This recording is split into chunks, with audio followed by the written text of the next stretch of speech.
Okay.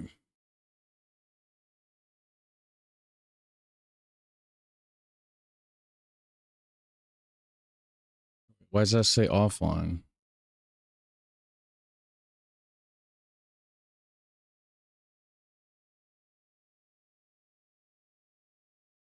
The offline or is it online? Okay, it says excellent now.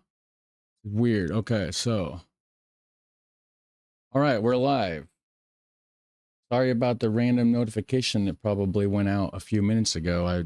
I was having issues evidently. So okay. How's it going, everybody? We're just gonna be watching some videos today. That's the thing, or that's the plan. So I'm just gonna, like I've been saying, I'm gonna try to go live more often. I'm watching videos all the time about the world anyways. I watch videos about stuff in my spare time outside of my channel anyhow. So I figured, you know what? I'm just going to start going live and I'm just going to watch whatever I want to watch. And then some of that will be clipped into videos for the YouTube channel if it's relevant, right? If we're watching stuff about space or some random craziness, then maybe that won't go on the channel. I don't know. I mean, we'll figure it out as we go. Because I do want to maintain some sort of relevancy to the YouTube channel as well for like the main actual videos. But doing some multi-streaming again, Twitch, Kick, and YouTube. So hello to whatever platform you're on.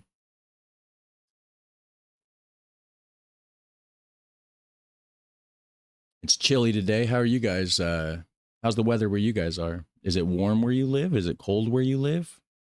It's cold and windy here. So the medieval, so on yesterday's stream, we were doing GeoGuessr and I was playing this medieval like tavern music. It was supposed to be like medieval style, like Celtic, like lo-fi music. Supposed to be copyright free. Evidently it was not. So I'm not going to be able to use that in the background of streams anymore, like when we play GeoGuessr. So like that kind of sucks, but we're not doing GeoGuessr right now. We're going to be doing GeoGuessr later today sometime after we watch some videos. I am kind of curious about what's going on in Belgium because I think in Brussels, right? Aren't there? I seen something that they were like burning stuff in the streets and like some crazy protest or something right there. So we're gonna check out a little bit of that actually. And let me see here. Get rid of that. Get rid of that. Get rid of that. I don't want to have too many tabs or anything going on. Let me switch my screen over. Whoops, wrong one. There we go. We should be good. Let's see here. I hate my taskbar moving around on me like that. There we go. On Windows, it stayed where I put it. On Mac, it has a mind of its own. So anyways, farmers storm Brussels with tractors as fiery protests erupt outside Parliament. So we're going to check this out and see what this is about. Now, I do know that they were protesting like a year ago or something, right? Maybe 2 years ago. Not just Belgium, but I believe like in the Netherlands and stuff as well. Getting colder over the last few days, but was exceptionally warm the last weeks here in the Netherlands. Yeah, we had about 2 days of like warm weather and it was nice. It was nice for a couple days and then it got cold again. Angry farmers, yeah. Well, it's you got to take care of the farmers too because our food comes from the farmers, right? So yeah, New York Post is where the video's at. Let me click like on it. We're going to check this out. Farmers storm Brussels. The tractors as fiery protest erupts outside of the Parliament.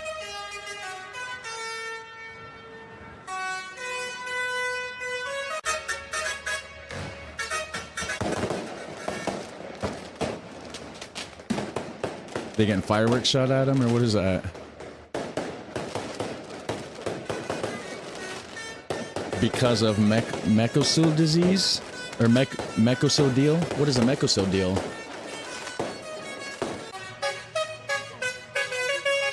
So they're definitely shooting fireworks.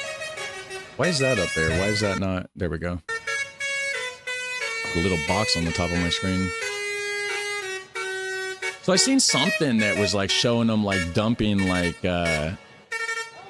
like dump trucks full of like tires in the middle of the street onto like a giant fire that they had. It was crazy. Was he throwing another firework? I didn't see anything explode. So what is this noise coming from? Is that from the tractors? Do the tractors have horns on them?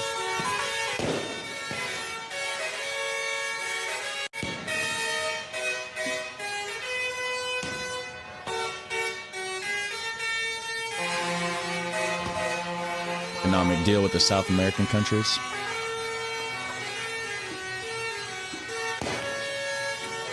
Oh, this is what... Okay, so they're afraid of getting priced out then. The market might get flooded with South American produce and stuff. I see.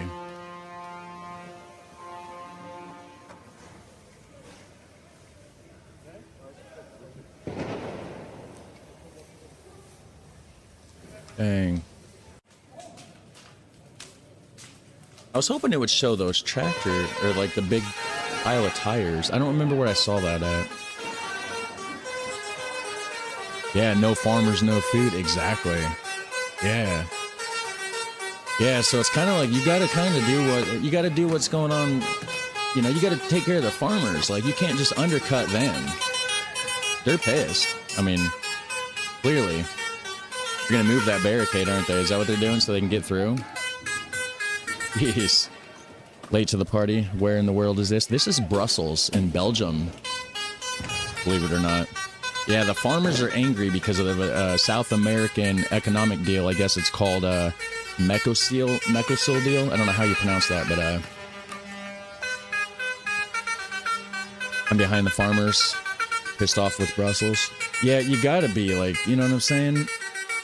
Again, all dumb rules by Brussels. The Parliament from the European Union is against CO2 and ends and cow shit. The price they get makes it hard for them.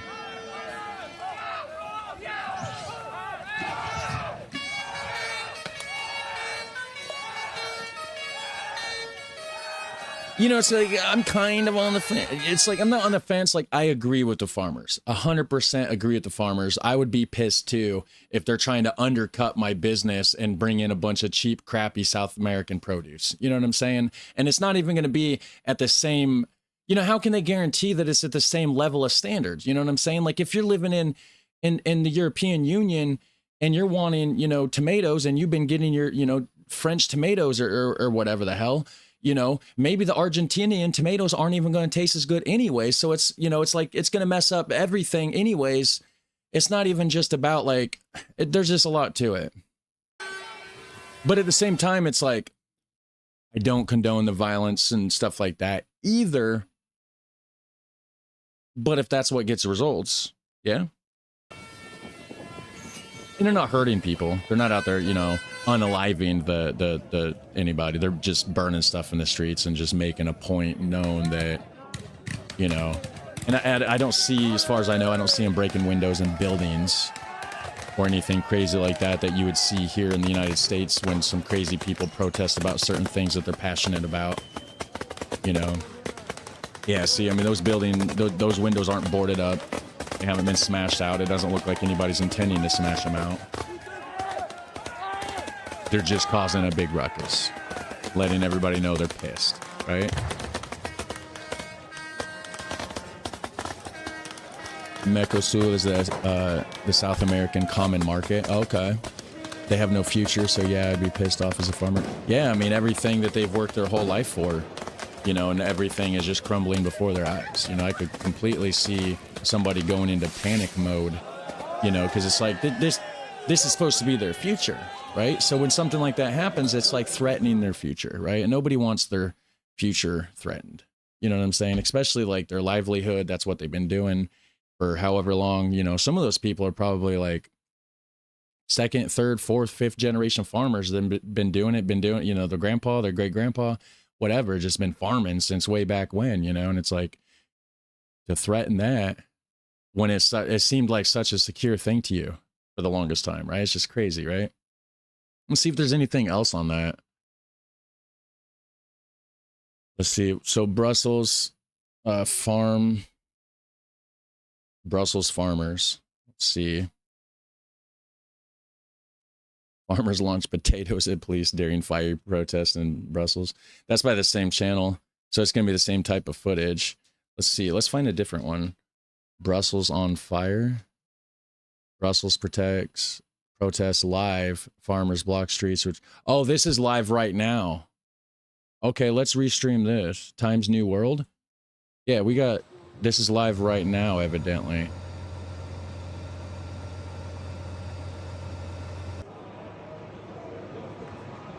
Is there no chat on here?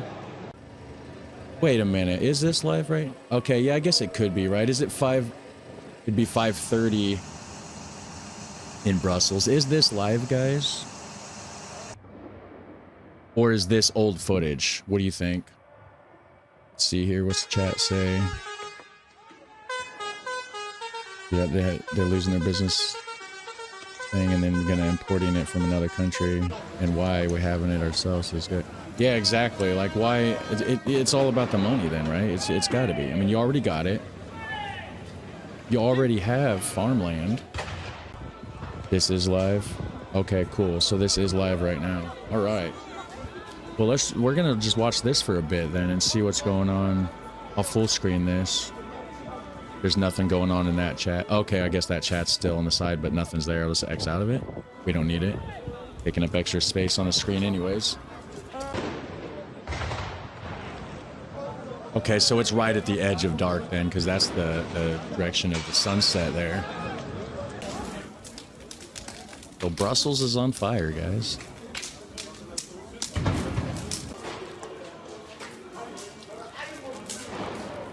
See, if this was the United States, they would have already took all those rental bikes and piled them in the middle of the street and burn them, or smashed them through all the windows. That's the difference between protesting in the United States and protesting in Europe that I've seen. I don't know. I mean, I think France can get a little crazy too, though. But seems like in Brussels, it's somewhat reasonable-ish.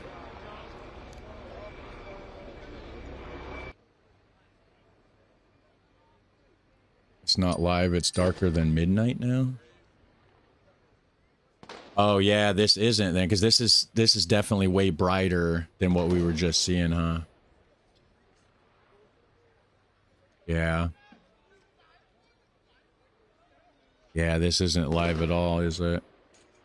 I wonder if there is any live views of Brussels right now. Brussels live. Let's see what we got.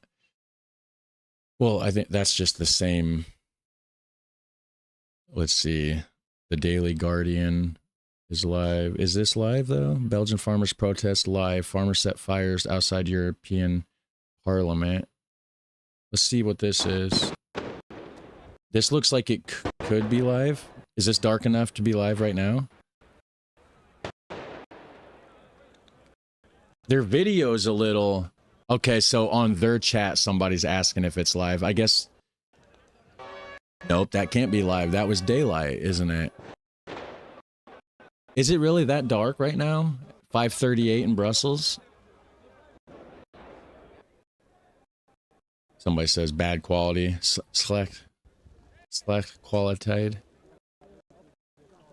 Full dark here. No, it's darker. Some footage was live. Not every shot we see is live. Okay, so they were going back and forth. It seems. Okay, that makes sense. Haha, yeah, the French aren't joking when they protest. They make a war zone from it. Yeah, they do, man. Yeah, they do. They try to act like pissed off Americans, don't they? So let's see here. That's just terrible, glitchy, laggy footage. We can't watch that. I wonder, do people go live? People go live on X, right? XX. Oops. Hold on. Let me X that. I put too many X's. I don't know what'll accidentally pop up. I'm just going to type in Twitter. That'll be a safe bet. It'll take me where it needs to go. Don't want to accidentally pull up the wrong thing on stream. That would be not good. So let's just search for, where's the search at right here? Let's search for Brussels. Let's see if there's anything going on over here. Somebody says Brussels is broken. This isn't live. It's a minute-long video. Let's check it out. Full screen. This is probably like yesterday then or something. Last night. Oh, wait, this isn't protesting. There's music.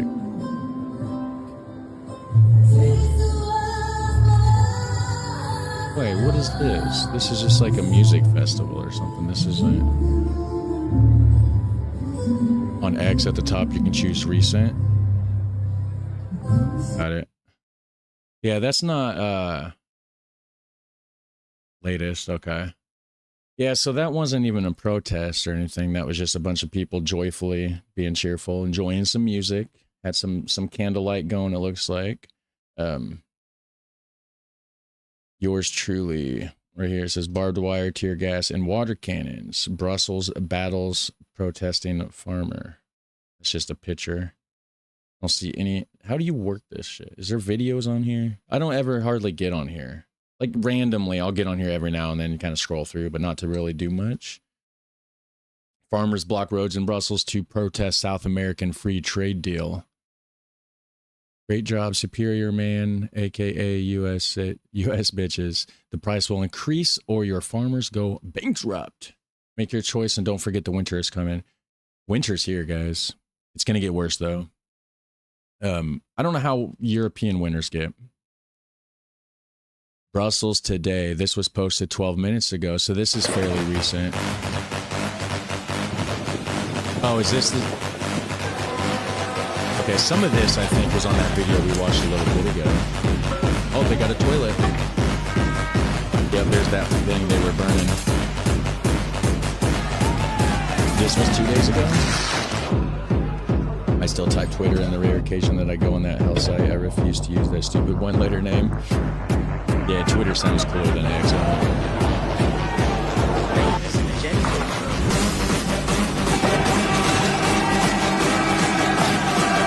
nope, I guess somebody is ripping windows.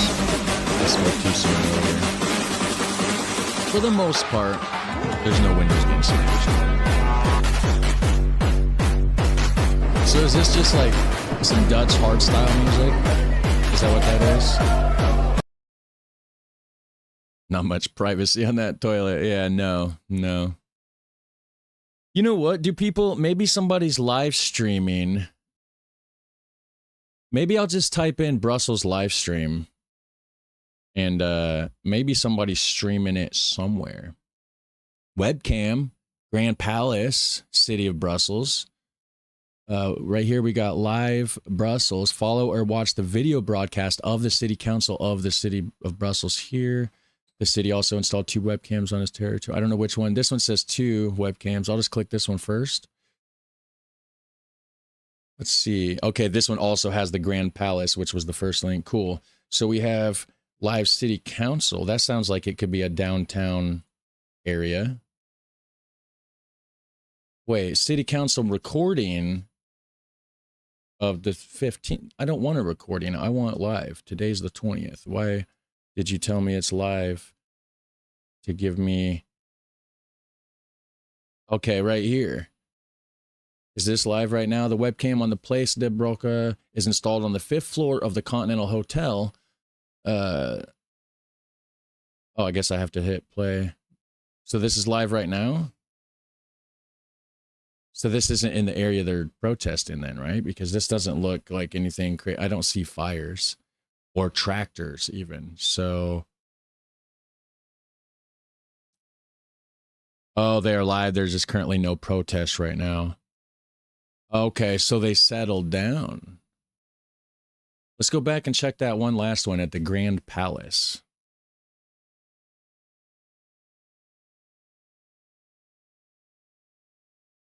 Okay, so it's just people doing regular stuff. They got the Christmas tree going. They got the market probably.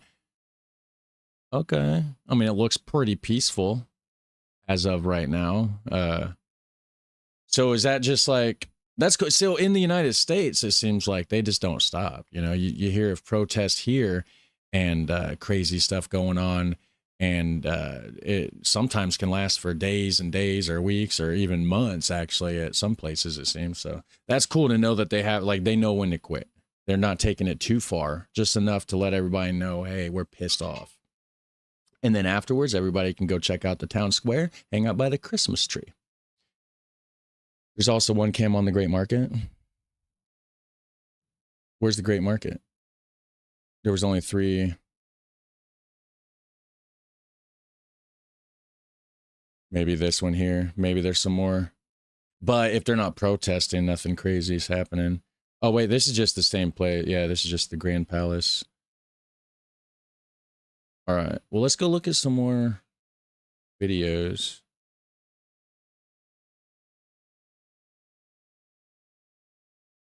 So what is this trade deal? What was it called again? It was this, let's see, Brussels. It was like a South American trade deal. Economic deal? South American economic. Wait. I guess it would help if I could spell, right? South American economic deal. Maybe something will explain, like, what is it, right? Or wait, what's it? Makusala or something? Hold on. Oh, they only protest at the EU buildings, never in the center. Okay, okay. Makes sense. All right, so this is just saying, like, that they're doing it. South American free trade deal. Maybe it'll help if I type that in. Free trade deal. Okay, so it's saying that they're doing it. It's not showing why. Like, what is the free trade deal? It doesn't. I'll just type in what is South American free trade deal. Okay, Mercosur trade deal on ice. What does it mean for South American countries in the group? Okay, well, what's it mean for Europe, though, right? Europe's the one that's pissed about it. I'm sure South America gets hooked up. A bunch more people to buy their stuff. They're happy about it, right? I mean, let's...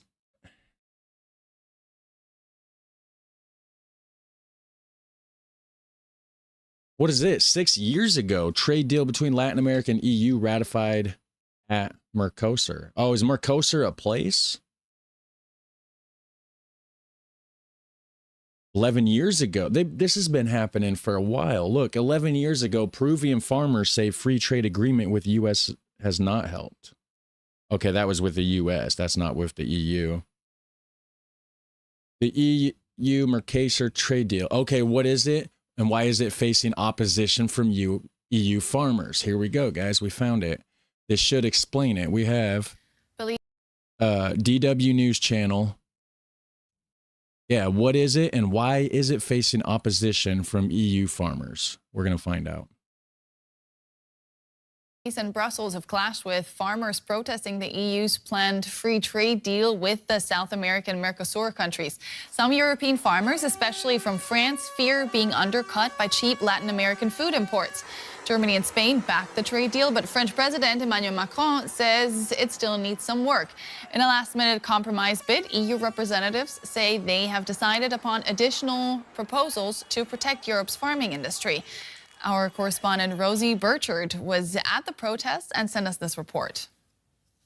If you want to see what opposition to the EU's trade mega deal plans look like, this is it. Farmers are out in force in Brussels and the city is ablaze once again. Farmers are protesting EU green rules and they're also trying to derail a major trade agreement the EU is hoping to sign with the Mercosur trading bloc. Farmers fear that might lead to unfair competition and they're not convinced by safeguards the EU says it has put in place to avoid that. But the thing is the politicians aren't the ones driving the fucking tractors. They're not the ones out there plowing the fields and fucking growing the corn and shit. You know what I'm saying?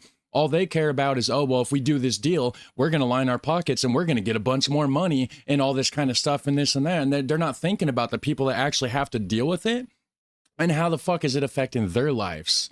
You know what I'm saying? Because yeah, sure, line your pockets. Oh, maybe it'll make some money for the economy, sure. But what about the farmers, right? What about them? What does it do for them when? Sorry, somebody's trying to call me. But it's just like what exactly, you know, are they supposed to do when they're just left high and dry? You know, they don't have nothing to fall back on. So it's not, you know, it's easy for a politician to make that decision, sure. This is a categorical no to Mercosur. Mercosur? It's above all a strong sign of farmers' opposition and the opposition of businesses and people concerned. Consumers have to understand that they have the farmers' future in their hands, and they have to decide if they want to eat Brazilian, Belgian, German, or French meat produced in a healthy way and close to home. Now, critics say that derailing this deal would be a major geopolitical own goal for Europe, just as the EU is trying to prove that it can still make friends on the global stage and to reduce its reliance on China and to cushion the blow of tariffs from the United States. That deal now very much hangs in the balance. Just a few minutes walk from here, EU leaders are in a summit making decisions about it, and you can see farmers are very much trying to sway them. We've seen the heavy political presence. I guess they were definitely trying to break those windows there, but...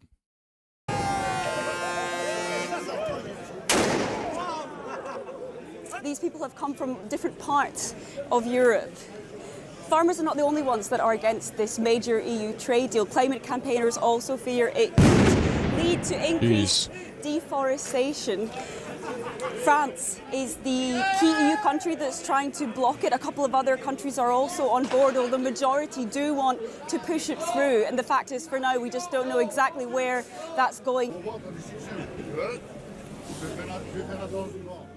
These cows might not care, but their prime cuts might soon become cheaper to European beef eaters. It's economically significant as beef, soy and other agricultural products are a major export for Argentina, Brazil, Paraguay and Uruguay. The EU in turn primarily exports machinery, chemical products and pharmaceuticals to the South American countries. In 2024, EU exports to the four Mercosur countries totaled 53.3 billion euros, whereas Mercosur exports to the EU added up to 57 billion, making the EU Mercosur's second largest trade partner. And trade volume is set to increase. The trade agreement between the two blocs is expected to see tariffs on both sides drop by 90%. But that's one reason for regular protests, especially on the European side. French farmers, for example, fear that agricultural products from South America will be cheaper in the EU than their own. Climate activists are demanding that the EU push harder for the protection of the Amazon rainforest. And environmentalists complain that the standards in the Mercosur countries, including those on the use of pesticides and plastics, do not meet European standards. The Commission itself estimates that the agreement is... And that's the thing too, you know, it's like, because you can't, when you have certain regulations in your countries, like the European Union isn't a country, it's a union of a bunch of countries, right? But you have certain food standards, you know, and it's like, if you can't guarantee that from somewhere else,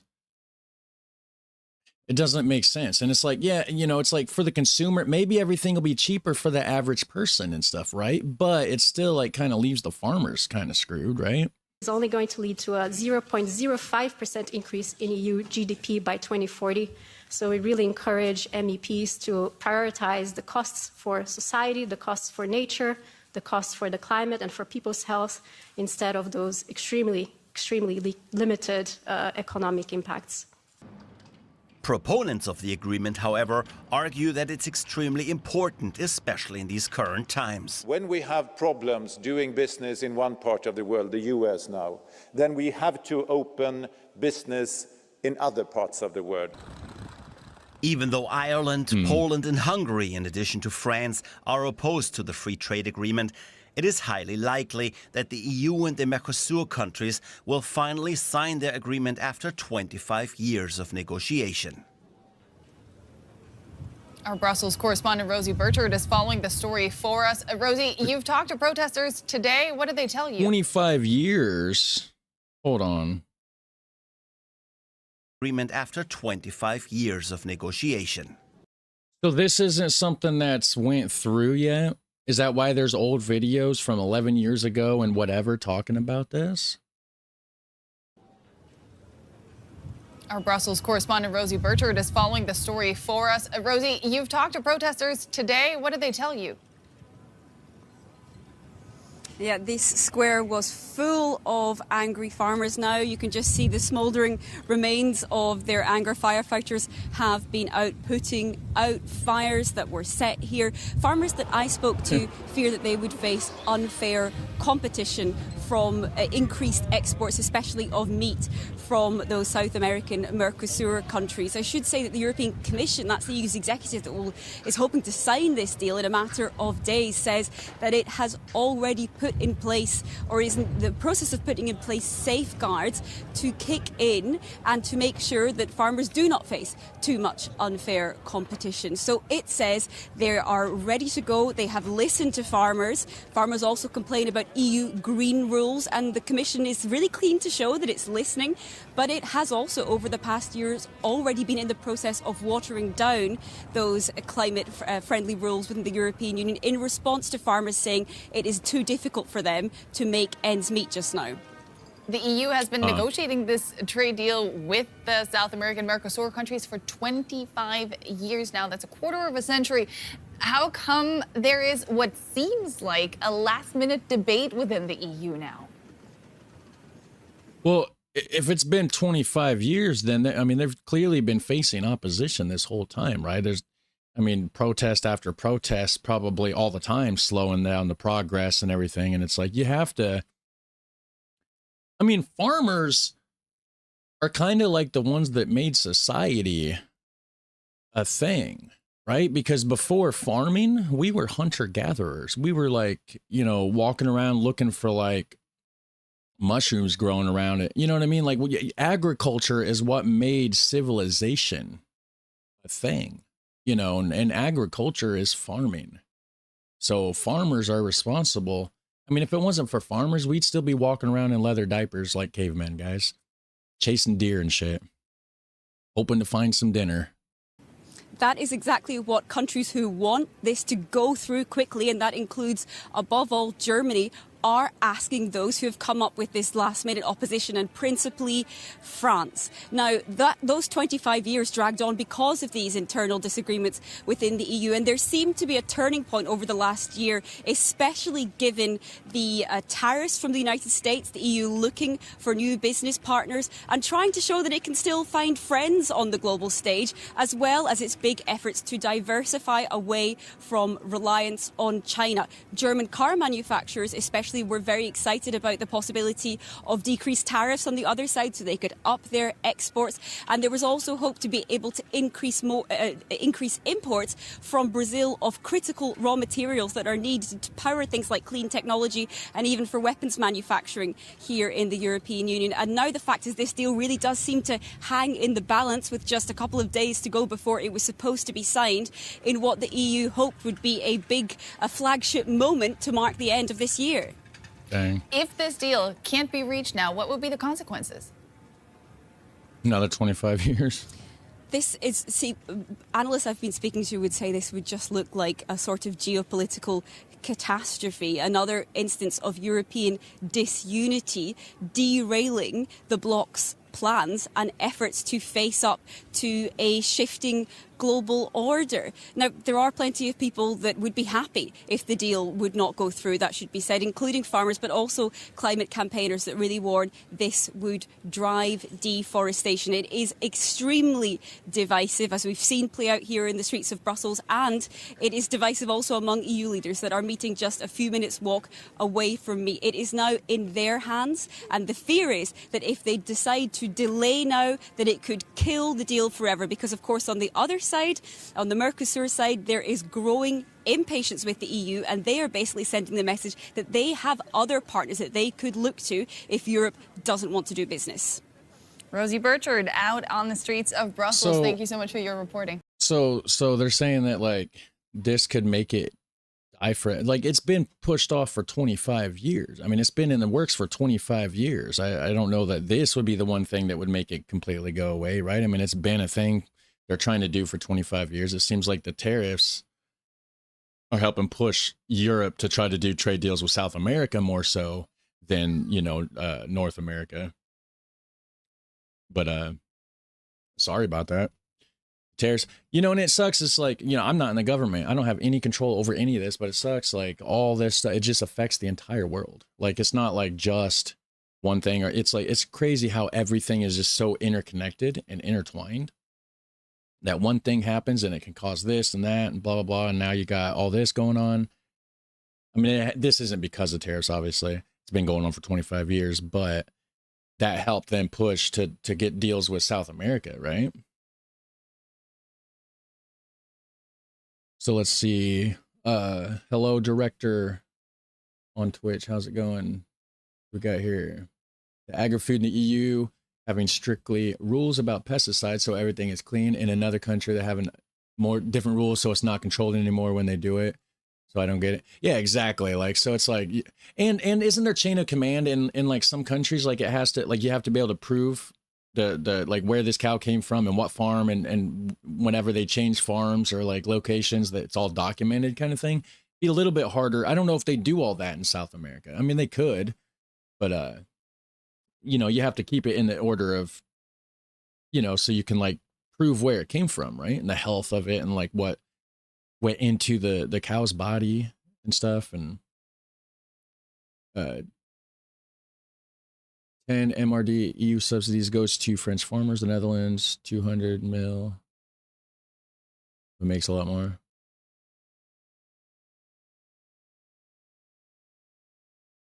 I challenge the politicians to gather their own food. The ones that survive can be in charge. I'll trust that winner over the rest. Yeah, I agree. Politicians aren't strong. They're weak. They might have strong, like, you know, mindsets and like, you know, being able to do deals and all that kind of stuff, but they're not going through no field chasing no deer. I'll tell you that much. So, what do you guys want to, let's just go here. Let's just see. Oh, this is still, but that's not live anymore anyways.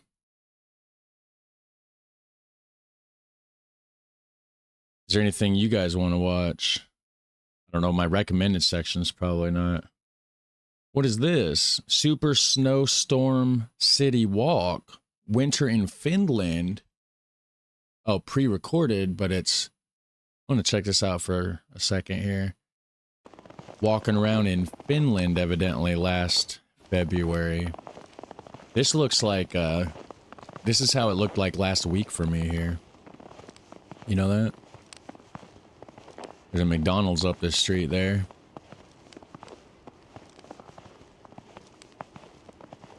Is anybody watching from Finland?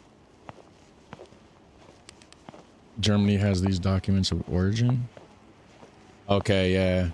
Yeah, where you can like keep track of like where everything went. I think Australia is like that too, actually. Yes, even the meat is controlled. They may not be giving too much antibiotics and medicine. Everything needs to be registered. A lot of rules. Mad cow diseases in Brazil. Ooh, that's some scary stuff, right? Farms with 50 cows, 10 pigs, and a cat and a fat wife do nothing for the food market. If you have this kind of idealistic dream, fine. Okay.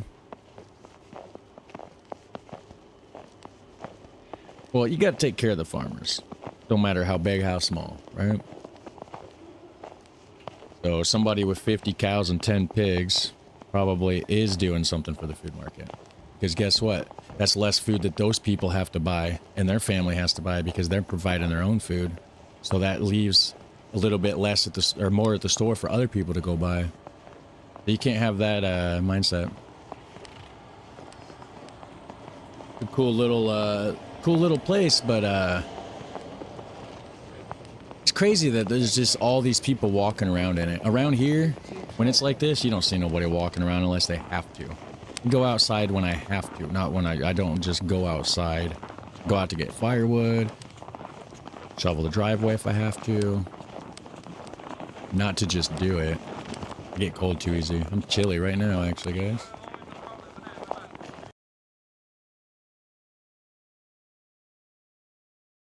I haven't seen this much snow in my land, in my area, in about 12 years. Well, it's been about 12 days for me. And right now, it's actually not bad. The last couple days when it did get a little bit warmer, stuff started to melt. So we don't have a lot. I mean, there's a couple patches that haven't melted, but about it. What is this? NTSB update deadly plane crash involving... So there was a plane crash in North Carolina, evidently. Let's see what this is about. It looks like they're getting ready to... Wait, this ain't... At approximately 10:15 a.m. Eastern Standard Time yesterday morning, December 18, 2025, a Cessna Citation 550 airplane, registration number... Registration number, nothing. His internet cut out, or is it mine? Are we still live? Nope, they're still in it. His chat's still going, so... Well, I guess we're not going to watch that.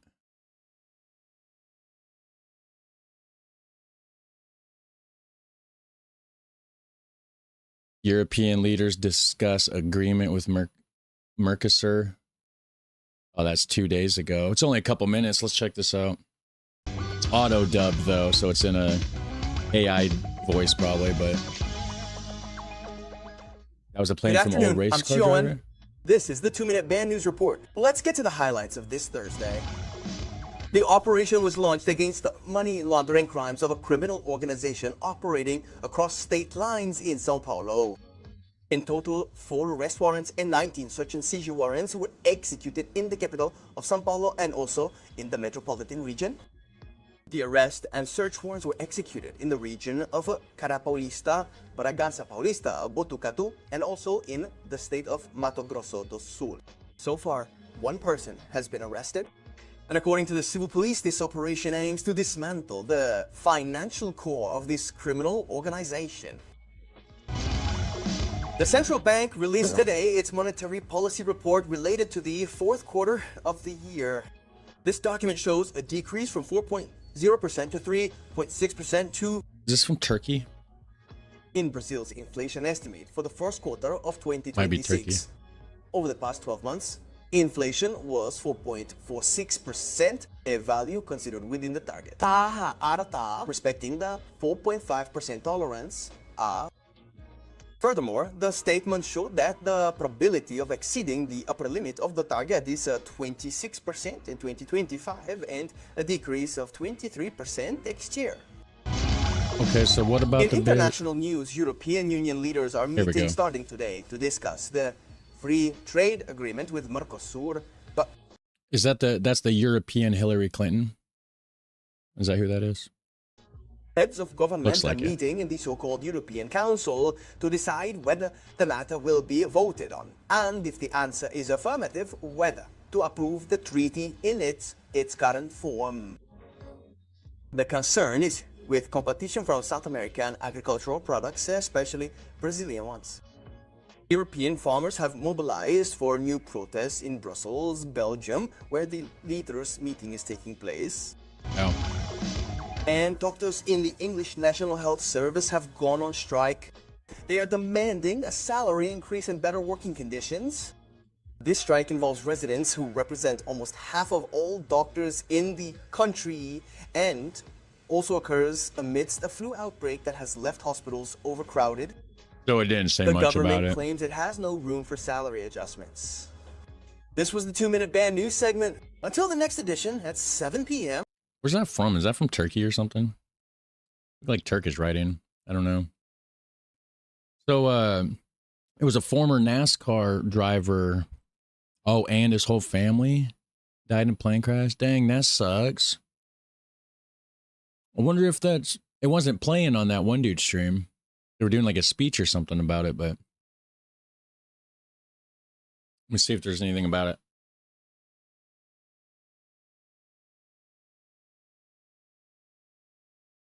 Right here, NASCAR legend Greg Biffle, heartbreaking plane crash.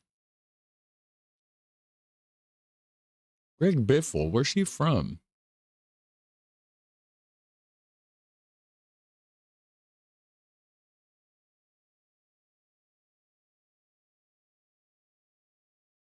He was born in Vancouver, Washington.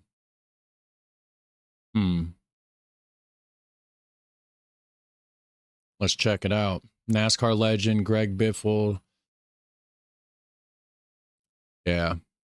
7 people, including former NASCAR. Go ahead and hit like on that. It's the channel pilot debrief. Oh, is this like he's recreating the... Looks like he might be recreating the flight or something. All right.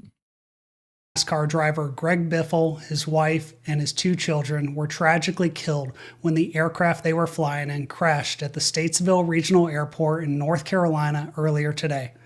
Now, normally I don't make videos about breaking news plane crashes because there's so much that we don't know and it's too easy to speculate, but this one hits really close to home, and that's why I felt it was important to make this quick update just to walk. Why is this voice not matched? That annoys me. It's not auto-dubbed, right? It doesn't say. You through the facts and talk about what we know so far. I'm Hoover, and welcome to your pilot debrief. I want to start with a quick overview from the Aviation Safety Network. The aircraft involved was a Cessna 550 Citation II business jet. This is what that aircraft looked like, just for reference. And as of this time, the Aviation Safety Network is saying there were 6 fatalities, but the news is currently reporting 7 fatalities. According to the preliminary information.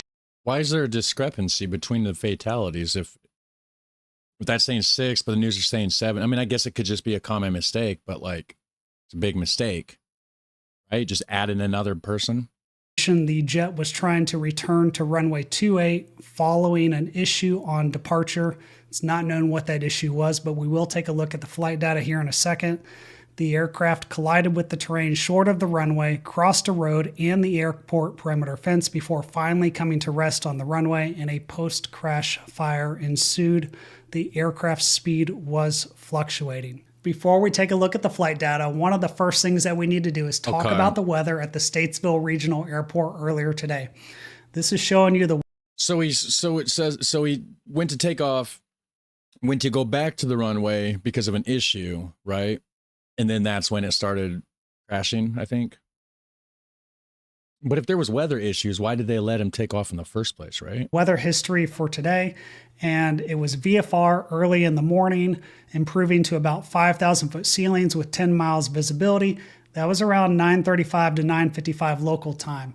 Now, initial reports were saying that the crash happened at 10:32 local time, but according to the flight data, it looks like the crash possibly occurred at 10:15 local time. However, the important takeaway from this weather is showing you how at 9:55 we had VFR conditions, then at 10:15 it was marginal VFR with 5 miles visibility and 1,200 foot ceilings. And then at 10:35, it was 1 3/4 mile visibility with 1,000 foot ceilings. You also had some rain in here with scattered clouds at 400 feet. So over the course of about 30 minutes, you had some rapidly deteriorating weather conditions, which would have been taking place right around the time they were taking off and leading up to the crash. The reason why this is important is because we need to understand what type of flight plan they were on when they took off. But why did they let him take off, right? Isn't it like, don't they have like a mission control kind of thing at like the airports or something that like gives them the go ahead? They got like all the instruments and all the stuff and the radar and all this, right? And then it's like, okay, once everything's cleared, then you have go ahead to like take off and fly. I don't know. I mean, I'm clearly not a pilot, so I have no clue. Now, it's possible they took off on a VFR flight plan based on the weather conditions, but because they were rapidly deteriorating, my guess is that they at least looked at the forecast and they saw that, and hopefully they were filed on an IFR flight plan, which means after they got airborne, they would have been talking to air traffic control. Now, this does bring up a minor point when we look at the actual airfield itself, the Statesville Regional Airport. It is a non-towered airfield, so they could have gotten that IFR clearance while they were on the ground prior to taking off, but we just don't know that for sure. There's a lot we still don't know about this investigation. I haven't heard any air traffic control. It says a non-towered. Hold on. Prior to taking off. Airfield itself, the Statesville Regional Airport. It is a non-towered airfield, so they could have gotten that IFR clearance while they were on the ground prior to taking off, but we just don't know that for sure. There's a lot. If it's a non-towered airport, I don't know how any of this works. So then who would actually give the go-ahead? Because there's clearly somebody that has to track all these flights and make sure everything's safe to just start flying off in a certain direction at a certain altitude and certain speed and all that to make sure you're not going to collide with another aircraft, right? So like if there's not a tower there at this particular airfield, is it just one of the closer by ones? Do they have to just kind of like take care of all the smaller airfields around as well? Is there any pilots in the chat? That would actually be really handy. Probably not. But that'd be cool if there was a pilot in the chat that would explain that.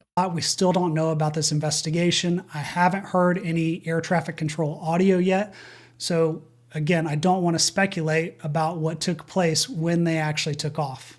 What I do want to talk about is the flight data, because that's a hard set of facts that we can reference without necessarily speculating as to the cause of this terrible tragedy. This is the information that I imported into FlyStow from ADSB Exchange, which gives you the ADSB data from the aircraft itself. We can see they departed from runway 10 at 15:07 Zulu, which would be 10:07 local time. And then immediately started banking, just hanging a left. And they immediately make this left-hand turn on departure. And right off the bat, things seem to be going pretty standard, normal departure with a left-hand turnout here.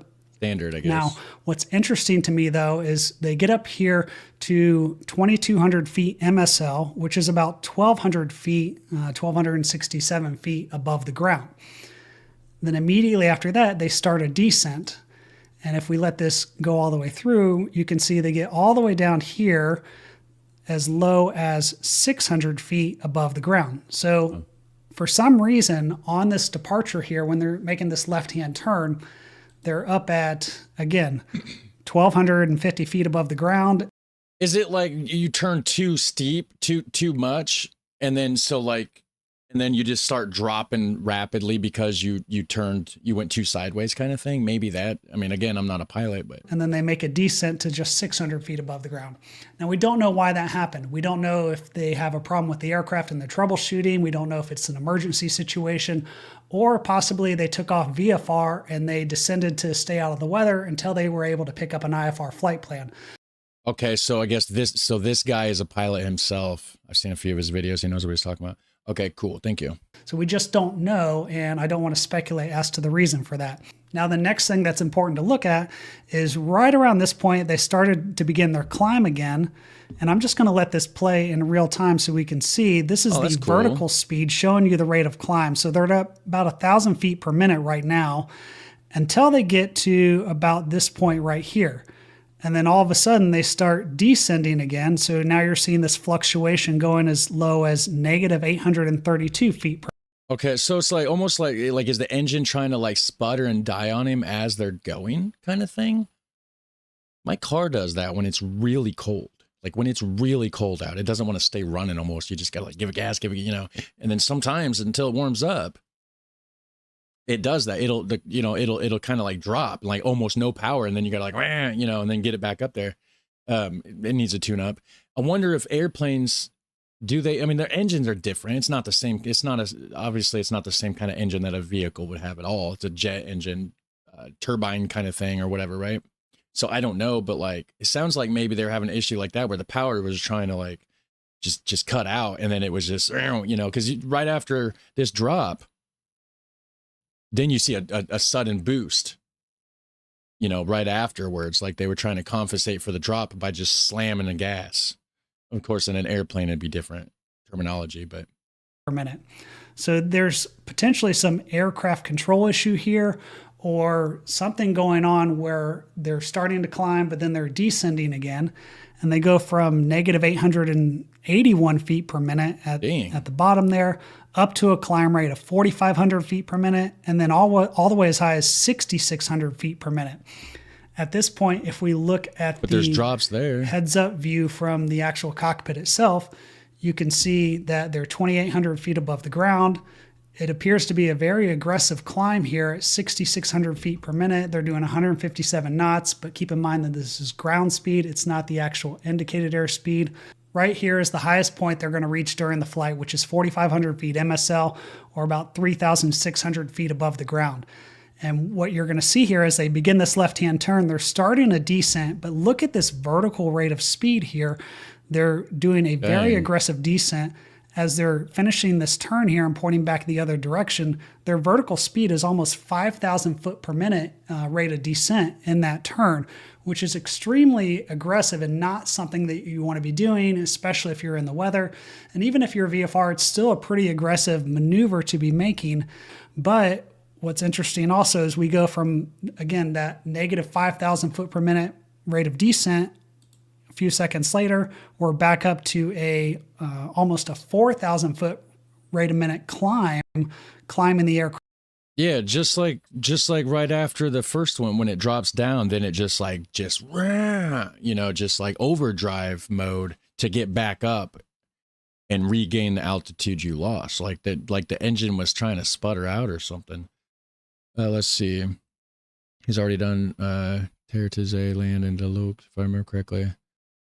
Okay, the Cessna has 2 engines, and if it's rated ETOPS, so it should be able to continue on 1 engine. Okay, so if it was an engine-related thing, then it wouldn't matter unless, of course, both engines were having malfunctions at the same time, which would be unlikely, right? Because they're both completely independent units, right? You got one on one wing, one on the other wing, sort of thing, right? So, maybe they went into a hailstorm. Jet engines don't like that at all. Ooh. That's a good possibility, right? That's a good possibility. Aircraft back up. So I don't know if there's some aircraft control issues going on here or what's happening, but it's obviously not a very stable platform as this aircraft is making this maneuver and starting to point back towards the airfield. And my gut tells me at this point they've made the decision that, hey, we need to get back to the airport. We need to get this thing on the ground and resolve whatever issue that we're dealing with at this point. They end up going back up to 3,100 feet MSL, so about 2,000 feet above the ground. Then they start descending again. And then let's go ahead and look at the altitude here and zoom this out. And what I want you to see is they're just slowly what it going looks down. like they're doing here is essentially setting up for a downwind to land on runway 28, which is opposite the direction they took off from. Now, because there weren't any winds, this isn't necessarily going to be an issue. But you can see when they're on this downwind here, they're pretty close to the runway, so it is setting up for a tight pattern. When we look at the altitude, we can see when they're on this downwind here, right here at this point, just before they start that turn, they're at 850 feet above the ground and possibly below the weather. We don't know for sure.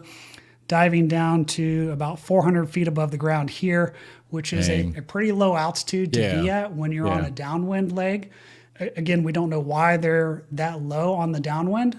Jeez, 400. That's crazy because it's like I look out here.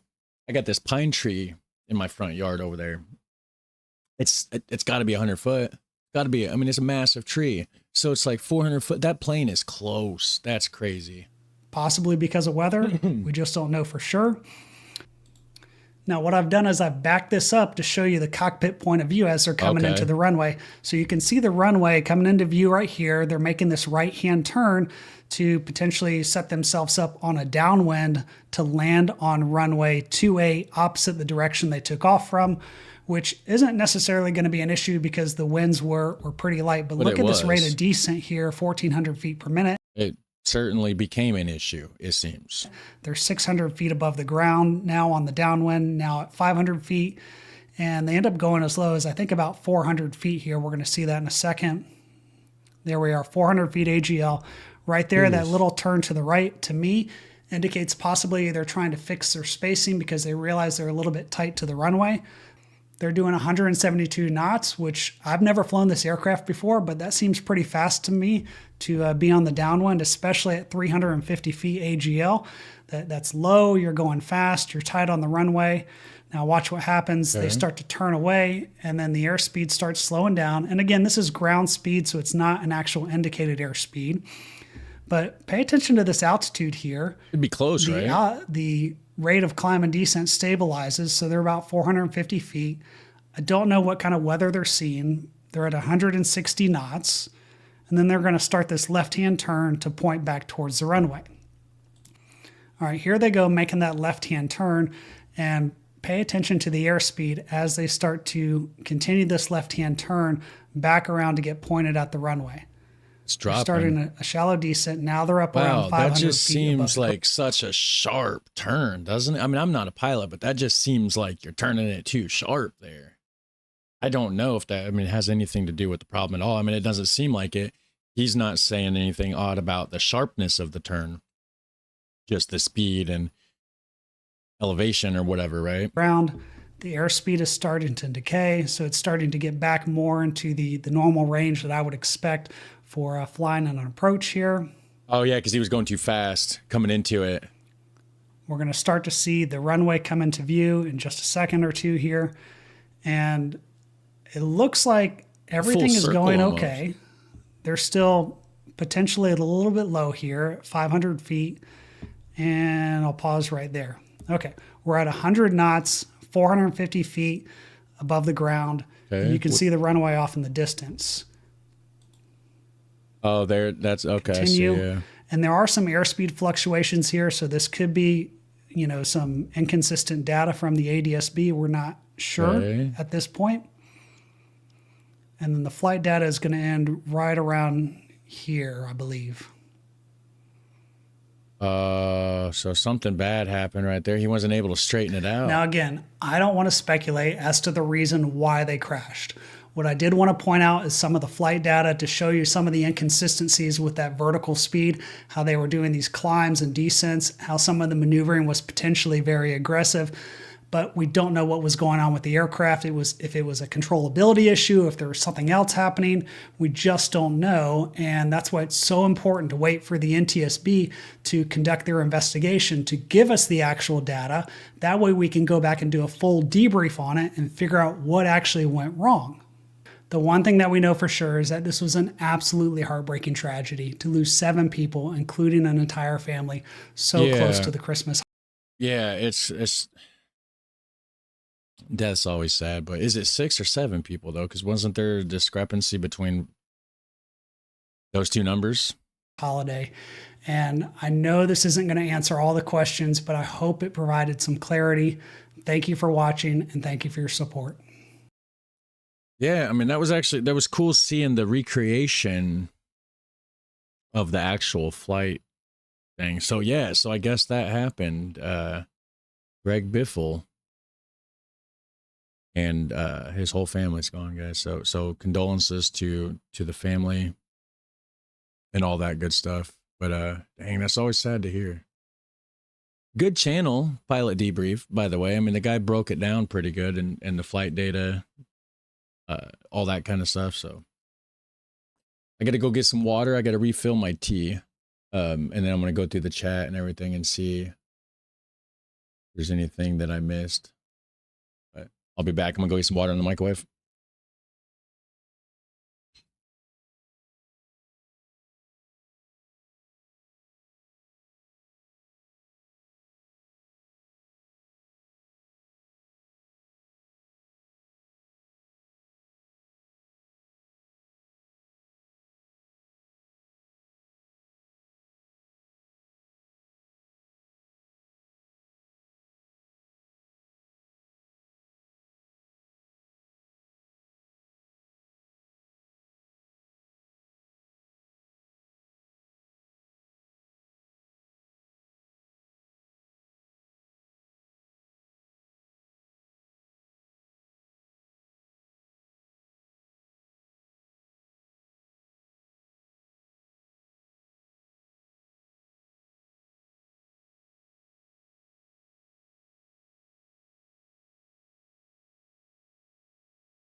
Maybe they went into a hell. Okay, I already read that one. Let me see here. Let me scroll up.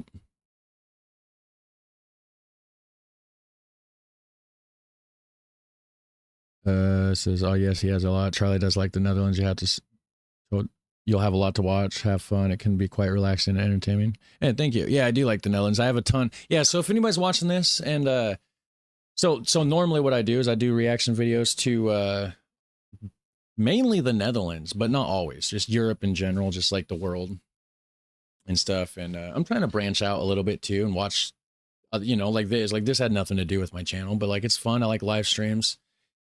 And some of that stuff can be clipped into videos. And I may just start branching out and just doing stuff that's not necessarily just specifically reacting to countries as well. Like that video, you know, maybe I'll clip that out and put it as a regular standalone video on YouTube. I'm not sure. The Brussels one, I'll probably put that. I'll probably put, you know, turn that into a regular video for the channel. But yeah, if you're just now watching, you've never seen me before, a ton of reaction videos. There's probably almost 1,000 on there. So plenty of content for sure. So let's see here.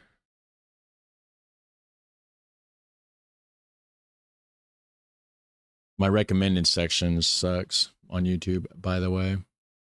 What is this? Montana rancher begins to excavate potentially record-setting T-Rex, huh? I'm gonna check this out. This dude found a T-Rex in Montana? Scale bar. Well, I mean, I guess they find a lot of dinosaurs out that way, but like a rancher found it? Wait, hold on. I gotta click like. K-Pax TV is the channel, guys. Go check it out. Give them a like. After this, I gotta go get my water because the microwave just went off. It's a scale bar. When Trent Stanton set out on a hunting trip back in September, dinosaurs weren't on his mind. I was out calling coyotes. But he saw something unusual that turned his hunting trip upside down. I didn't really know what it was. I just knew it was a bone. So I called a buddy of mine, and he come up and we kind of dug on it for a minute and realized that it was over our heads, so we called Clayton. Clayton is a local rancher and fossil hunter who knows a thing or two about dinosaurs. We featured him in a story last fall after he uncovered 2 dinosaurs in Phillips County. But this discovery blew him away. He uncovered 2 dinosaurs in Phillips County. This dude's just walking around just finding dinosaurs, huh? That's cool. My cousins had Whoops. reburied it and covered it up till I could get there. And when we took that tarp off, I was just blown away by the enormous size of the teeth on this guy. Well, yeah. Those enormous teeth. Oh, those are teeth? I thought it was claws, guys. Those are teeth? I thought it was like the, you know, the claws. Wow. Hey, imagine one of those going through your skull. Belonged to a T-Rex, with the longest of them being nearly 15 inches. This tooth alone is a world record tooth. But we also found this one at this site. Holy shit. It's 2 inches longer than this one that beat the world record. Phipps had some time to excavate, though we covered the site back up to preserve it over the colder months. There's a big hill there. It's kind of a narrow ridge, though, so what we get, This side's gone, this side's gone, and this side's gone. So it's a narrow point that comes out. Whatever's still in that point is what we'll recover from this animal. Phipps says we'll be back in the spring to find if there are any more big bones in the ground to match the teeth. In the meantime, he's been carefully cleaning and preserving what has been found so far. Will this be the biggest T-Rex ever found? That remains to be seen. Regardless, it's a dino discovery he knows isn't finished, and one with big implications both here in Montana and beyond. This could be a multi-year project. It could be a multi-year project before we even know how much of this animal we get. It's going to be very tedious. You know, there's going to be a lot of dirt that has to be gone through with a knife. You can't just take a dozer and plow one out. You can't. You'll destroy it. In Garfield County, Will Wagner, MTN News. What if it's not even a T-Rex? What if it's a what is it, a Giganosaurus or something like that? Like, right? So what county did he say that was in? MTN News. Or wait, hold on. In Garfield County, Will Wagner. Garfield MTN News. County, huh? Let's see, Garfield County, Montana. What does that place look like? Garfield County, huh? Where are we at here? Is there a satellite view on this? Yep, right down here. So Garfield County. So this is the land of dinosaurs, guys. So, oh, you know, this used to be ocean, by the way. So, like right here, you can see the ridge, like mountainous, you know. This all through the middle used to be ocean. There's tons of videos about that. So right in the middle of Montana, huh? A little bit to the right. Garfield County. So there's dinosaurs in them hills. Oh, there's a place called Hell Creek, too. Hell Creek Recreational Center. That's cool. I'm going to go get my tea going, and I'll be back, though.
Trying to cut down on my coffee.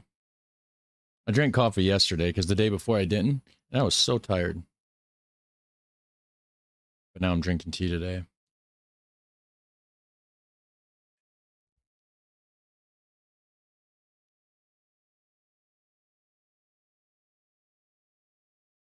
All right.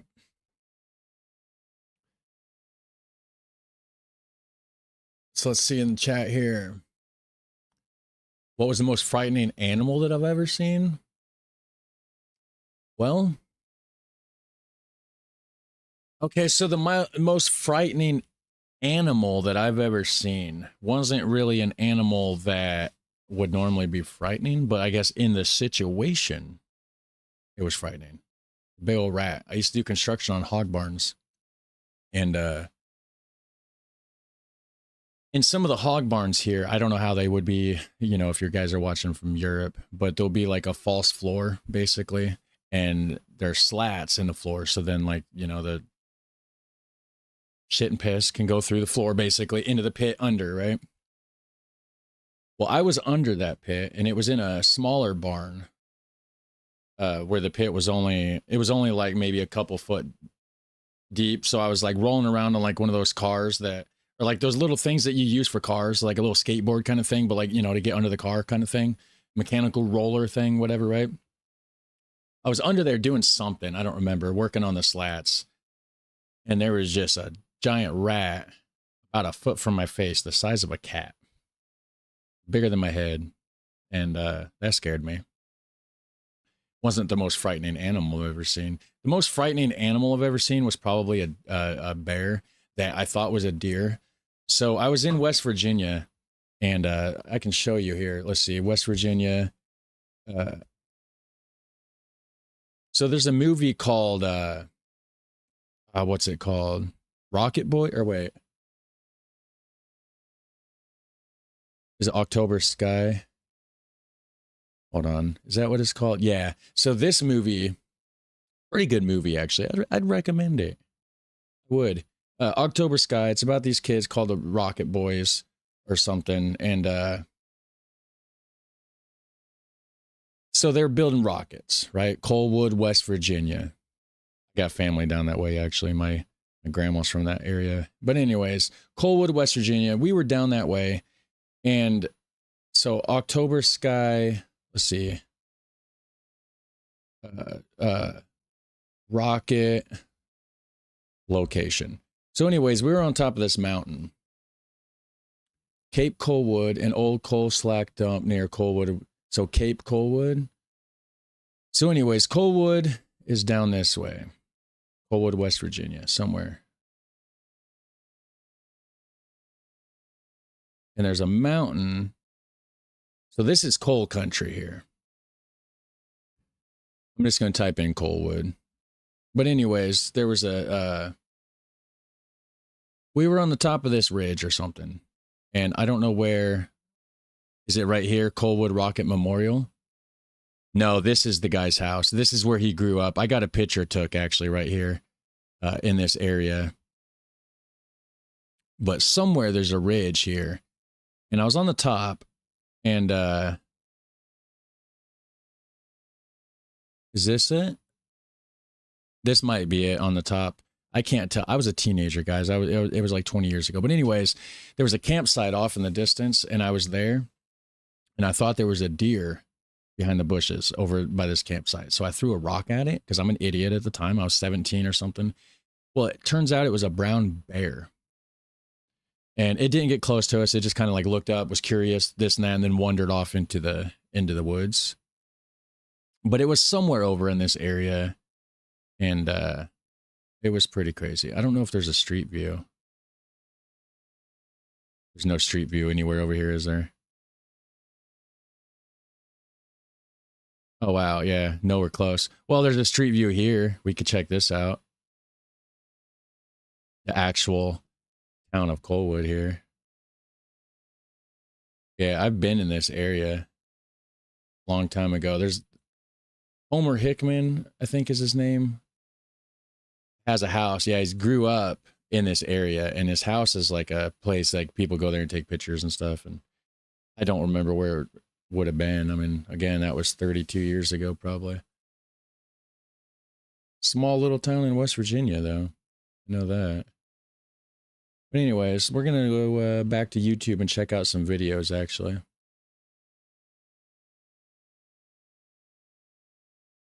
Let's see here. May I suggest the newest video on the emergency POV channel? A police motorbike escort from The Hague with English commentary. Yeah, we can check that out. Let's see. Where's it at? I just lost the comment. I scrolled through.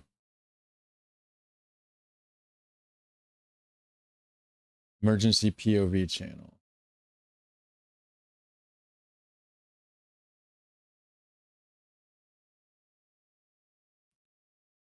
And the newest video on that channel. Okay, so I'm just going to have to click on the channel because that one's not the newest.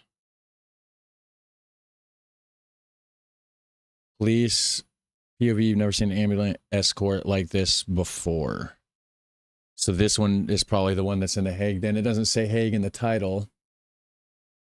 Police motorbike escort. Okay, so this looks like the right video. We're going to check it out. Thanks for the suggestion, Osborne. Yeah, Osborne. Make sure I was giving thanks to the right person. Today we are back. All right, let me full screen it. Or wait, first let's hit like. Emergency POV channel, guys. POV, you've never seen an ambulance escort like this before.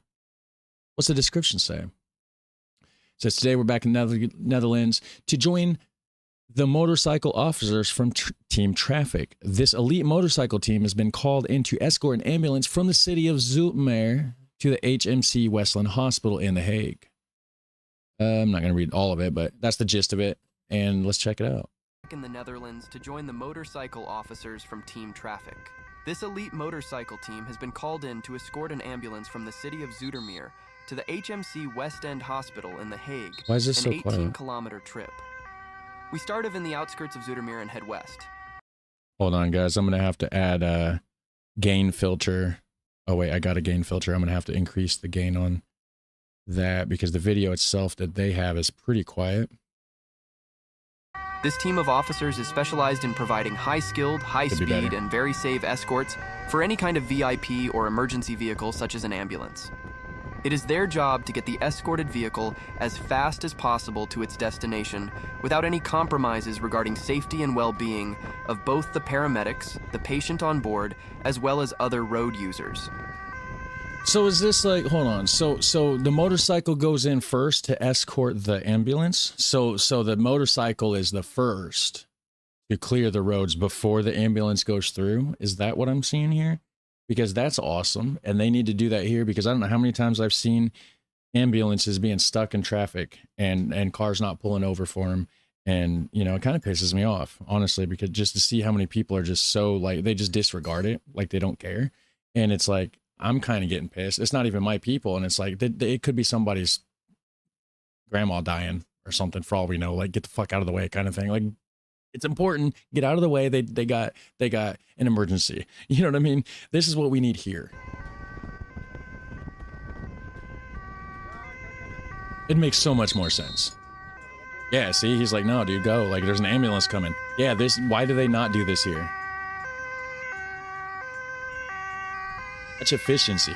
They thought the of it officers all. in front take turns in securing every crossroad, roundabout, and intersection, as the officer in front of the ambulance instructs his team and informs the driver of the ambulance what is about to come. You know, and not gonna lie, it would be fun to be the motorcycle driver doing that because you're allowed to just floor it, just drive fast, just get to the next intersection block and then race to the next one. And it seems like that would be a fun job to have. I'd enjoy it. Get you like a Bugatti or like a nice BMW motorcycle or something. Of course, they have to use the police issue ones, but.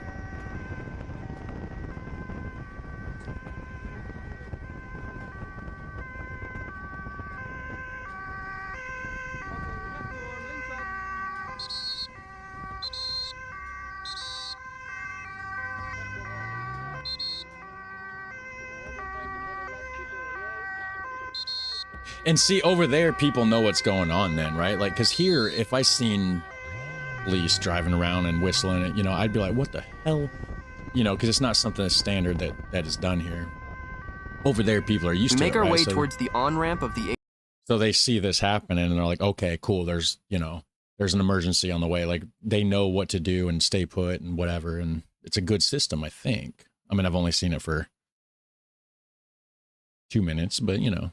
A12 highway, which will take us west towards The Hague.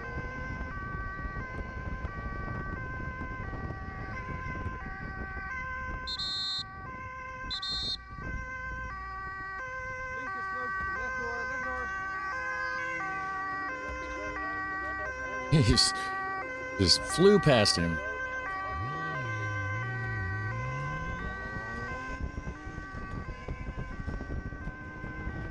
See, it's interesting seeing the roadways because a lot of the videos that I focus on, like reacting to about the Netherlands, is in the cities, in the towns, on the bike paths, in the pedestrian areas. Not so much highways or the interconnected roads like this, or like, you know, the whatever these kind of roads would be called that connects all these big places together, you know.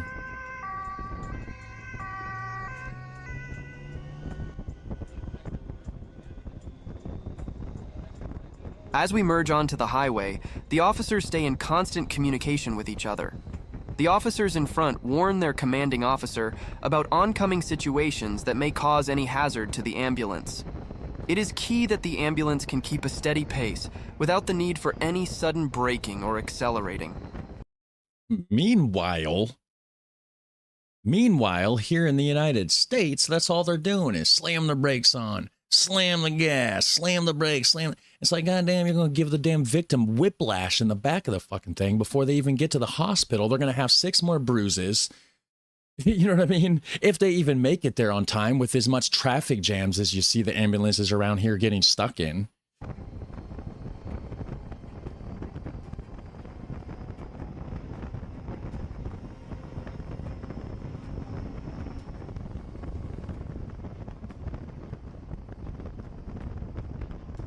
Dang, your internet went down for a minute? For 2 minutes? That sucks. I always hate when that happens.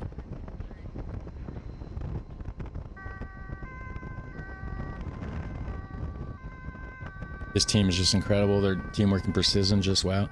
Yeah. And I bet they have fun doing it. Like, that looks fun, right? Because normally you're not allowed to drive a motorcycle down the road that fast. But if you have this job. Other drivers are cooperating very well. Yeah. Traffic is relatively light at this part of the run, and we are making good progress.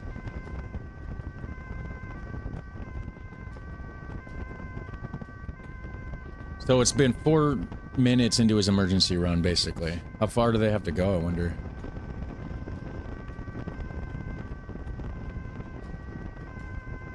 He says, get out of the way. I thought he was going to scoot right past that car, in between the car and the guardrail for a second.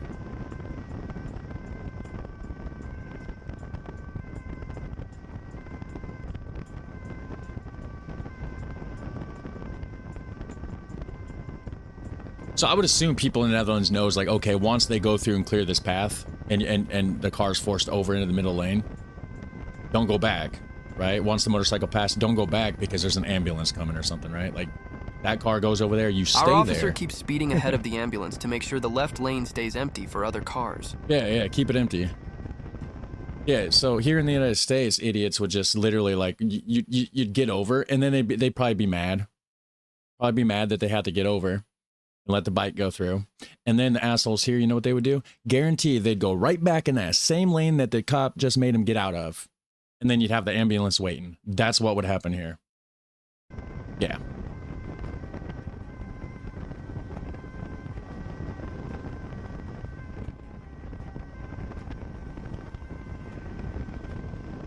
Ryan W. had a reaction today to an emergency transport convoy with bikes in Paris. Also interesting for me.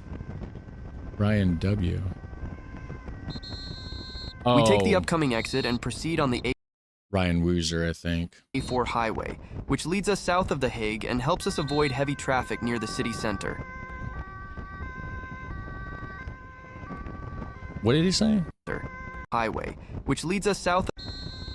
We take the upcoming exit and proceed on the A4 highway, which leads us south of The Hague and helps us avoid heavy traffic near the city center. Oh, okay. Yeah. That's smart, I think. Sounds smart to me. I don't know the roads there, but sure.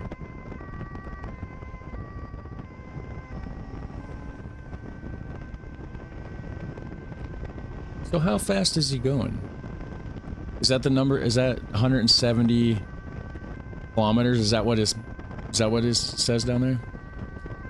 120 now? Okay, that's probably the speed, right?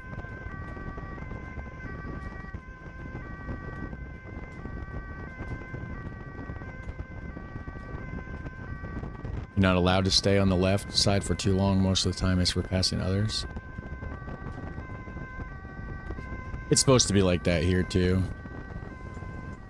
It really is, but yeah, you're supposed to keep the left lane open here as well, but it doesn't always happen that way for sure. Hi Parrish 9 on Kick, how's it going? I got one lonely Kick viewer out there, guys. I'm multi-streaming, so you're not alone, Parrish. You're just the only one on Kick. I'm on Twitch and YouTube as well. And right now we're watching... After a few kilometers on the A4... We're watching this video, actually, for anybody else that also jumped in. It's a POV motorcycle escort in the Netherlands, which is pretty sweet, actually. It's pretty cool how they do this. I would love to have this job. By the channel, Emergency POV channel. Although having this job, of course, you wouldn't have free time. You'd be on call a lot. That would suck. After a few kilometers on the A4, we take the exit heading into the city. The well-coordinated task of securing every intersection starts all over again.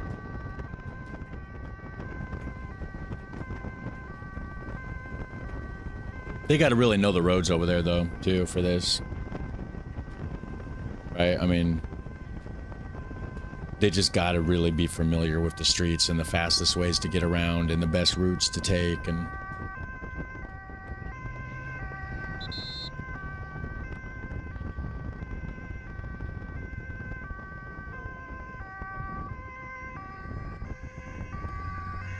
I feel like I'm on this bike, guys.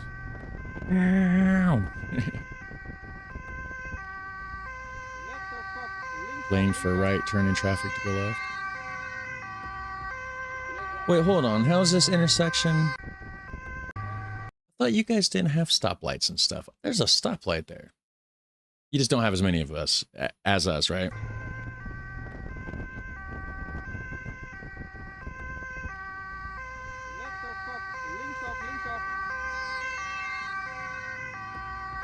Weird intersections. So there's a road there and up there. Oh, roundabout in the middle of it? Okay. Definitely different than our Back roads. within city borders, the two officers in front now also give directions to their commander and the ambulance regarding which lane to use when crossing intersections. They make sure the dedicated lane is clear of traffic so that the ambulance doesn't have to maneuver through other cars. See, that's crazy because it's like here in the United States, no, it's just left up to the ambulance. They just have to deal with it when they get there. And people just have to get out of their way when they get there. Why did we not have this? That is why somebody was talking about it earlier, asking about something in the chat, asking about videos about the Netherlands or something. I would assume because the thing that I read, somebody was like, oh yeah, Charlie loves the Netherlands. He has a ton of reaction videos about the Netherlands, this and that. This is why I love the Netherlands, because it makes sense. That makes sense. No country's perfect. Of course, there's no country that's perfect, but you know, it's like, that just makes sense. A lot of that stuff makes sense. And that's why I like the Netherlands. The more I watch videos about the Netherlands, the more I'm like, okay, yeah, I get it. I connect with that. It makes sense to me. They need that here. The United States could take a little bit more, could learn a little bit more from the Dutch.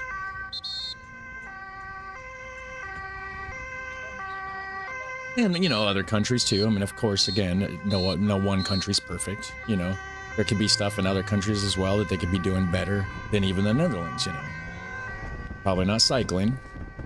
They do kind of have they own the cycling infrastructure. They're definitely the best in that, I think.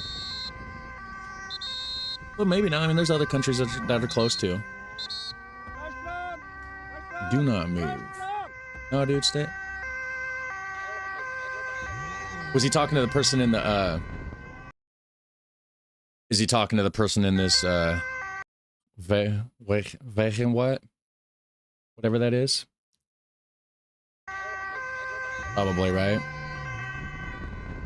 So then they just have to sit there and wait, right? They're not allowed to, they shouldn't be allowed to turn over here until after the ambulance gets through, I guess.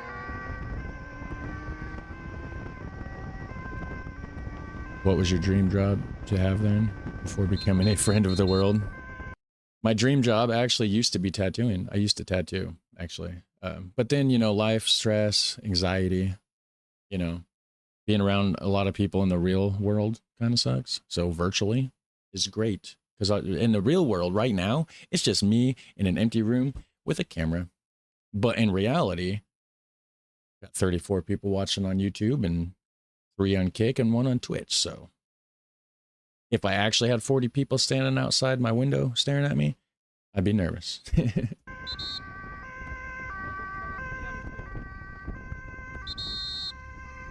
What's all those wires doing above? Wait, hold on. I thought you guys didn't have wires. What are those wires for? What are The officers are utilizing the tram track. Oh, those are for the... Are these electric buses? Those are connected too. Oh, wait, yeah, and there's tracks on the ground. Are these are trains, aren't they? These are electric trains, right? Is that what those electric lines are at the top? And the bus or train, I guess, right, connects to that for the trams. Okay. Paris says because there are few people using vehicles, mostly sidewalks and bicycles, so it's more easier, less population. Old school trams. Okay. The officers are utilizing the tram tracks to get to the next intersections as fast as possible. When arrived, they keep traffic flowing for the approaching ambulance.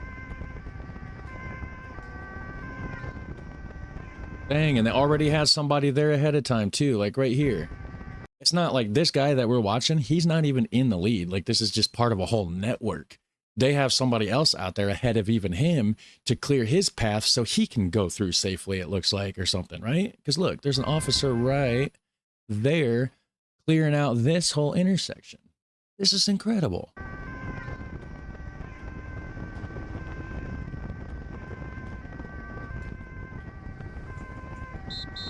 Sounds like she's in there getting the fireplace fired up.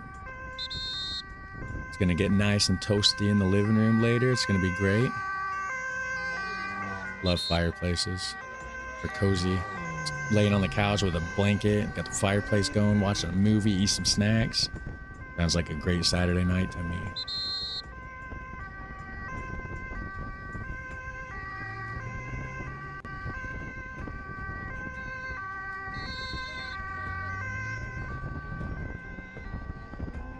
I say that though, and I'll probably end up just watching YouTube videos because that's what I usually always do most of the time. Sometimes I'll be in the mood to watch a movie, but then later on in the night, I just end up watching YouTube videos. So now we're cruising, so we're 11 minutes in. We are getting closer to our destination. Yeah. Only a few kilometers and intersections to go. Wonder how far behind him the ambulance is.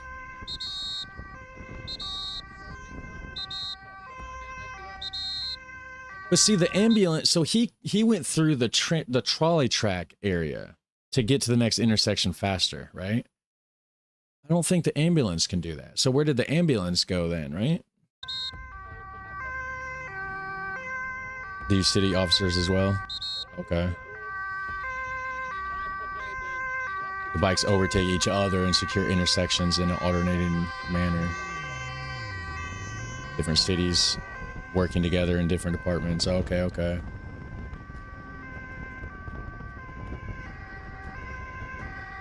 I would want you as my tattoo Traffic artist is getting if you were heavier good. now. We encounter... I didn't suck. Didn't suck. I just didn't, I don't know, man. Just the shop life, you know, it's just not conducive to having a family. You know, when you're trying to be a family man, it is really hard to be a tattoo artist as well. It's just two completely different worlds. The time frame doesn't line up, you know, at the shop. You got to be there late at night. I'd rather be at home late at night. I'd rather do my work in the morning so I can spend my evening with the family kind of thing. And it just nothing lined up right. And it was just always a fight and a battle between work and home. And I just didn't like it. I just want to be peaceful and not have to worry about one's taken away from the other kind of thing. So, and anxiety and stuff. And, you know, I was having panic attacks and it just kept getting worse and worse. So I stopped. I did drywall for a bit. Then I stopped doing that. And then now I do YouTube. So I'm glad you guys are here. Hit like on the video, actually help me out so we can keep doing this. Because, you know, this is great. Traffic is getting heavier now. We encounter multiple intersections with lots of traffic from all directions. The officers must be on top of their game to get the ambulance a fast and safe passage. Yeah, they do. Meanwhile, in America,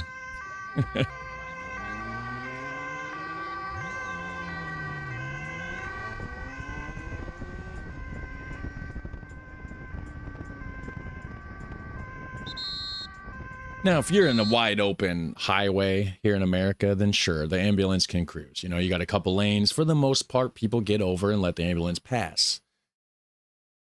That's if you're in a wide open highway. That's it. When you get into a town, things change for sure, especially if you don't have these motorbikes or motorcycles going ahead of you to clear it out and everything. And it's literally just up to the ambulance to do all the clearing out as the ambulance gets there. It's crazy in town trying to see an ambulance go through. It's crazy. And then everything's so packed and there's so many cars. It's like, you're supposed to get over. Where are you getting over? All the lanes are full. Where do you go? Kind of thing, you know? And then that's a whole thing. I've seen it. I've seen the struggle. I've been in town before. I've seen, and it is kind of pissing me off too. Cause like you got these idiot drivers that are just in the way, slowing the whole process down. And I'm having a mini panic attack myself. Like, shit, I don't know the condition of the person in this ambulance. How dire of emergency is it? Why are this person over here driving like a retard? Like they don't know how to operate their car or where to go. And it's like, I just want to get out and just wish I could just shove their car out of the way, crash mine into theirs so the ambulance can get through. Like it's a thing. It's a whole thing.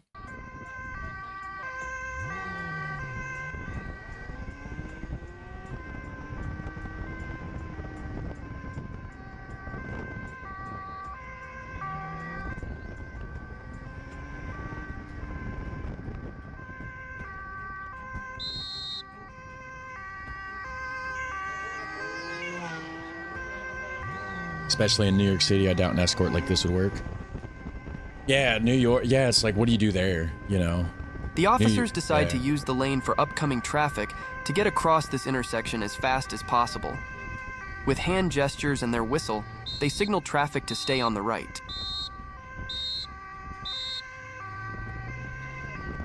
And they're getting it though. I mean, 13 minutes. I don't know how far exactly it is.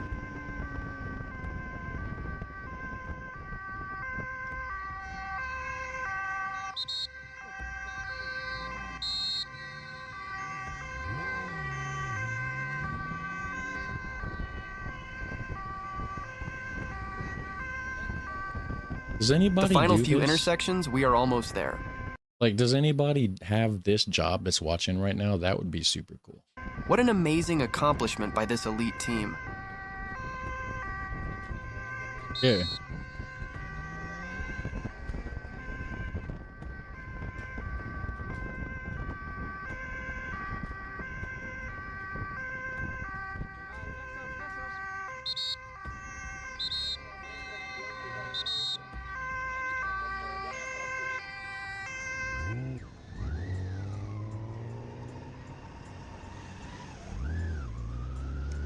Okay, so there's the ambulance just right there keeping up. Dang.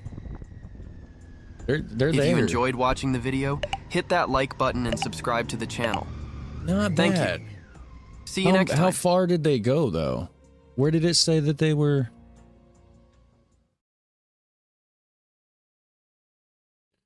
So from the outskirts of Zoetermeer and head west. Zoetermeer. Let's see where this is. Search Google for zip. Is it zoo? It's probably Zoetermeer, right? Isn't it Z-O-E? Oh, E is like the oo sound. Yeah, I think, right? It's like the beer, Hoegaarden. City in Western Netherlands. Okay, so to The Hague. Right? They went to The Hague. 22 miles. I'd say they made good time. I'd say they made pretty decent time. 18 kilometers, it was shown right at the start. Okay, yeah. So 18 to be more precise, even if it's not 22. 18 kilometers or 18 miles. Oh, wait, hold on. 18 kilometers, it was shown at the start. Okay, so 22 miles is 16.2 kilometers. So it was actually farther than 22 miles. Yeah, they made good time. Wow. You wouldn't get that here. Especially, I mean, most of that, well, 2/3 of that was highway. So, you know, to be fair, that's, you know, but I mean, look at all this in town, in the city driving, right? At the start, they're in the city, and at the end, they're in the city. That alone would have been 10 minutes each area here in the United States, probably. And then maybe 5 minutes down the highway, since that's a pretty fast, you know, I think like here, it would probably, it would have been like at least a half an hour. It would have been at least a half an hour to get from there to there, probably. They made double the time that I would probably expect them to make here in the United States. So, all right. 22 minutes, not miles. Okay. 22 minutes, not miles. Well, how many miles is 16? Okay, so you said 18 kilometers. 2 miles. What is that? 11 miles. Oh. Oh. Did they make good time then? Well, yeah, I mean, considering a decent chunk of that was in city. Yeah, not bad. It still would have took them twice as long here, for sure. So, very nice. That was a good video. Yeah, emergency POV channel. Very cool. Thanks for the suggestion, whoever that was. Was it Osborne? I can't remember. So, let's see here. 10 kilometers east of The Hague. I've lived there. It's Born and Ugly. The channel this is originally from is Werkerspoort, Den Haag. They have a lot more videos, but without English commentary, of course.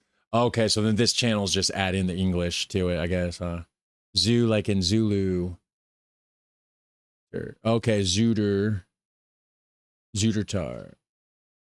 Zoetermeer.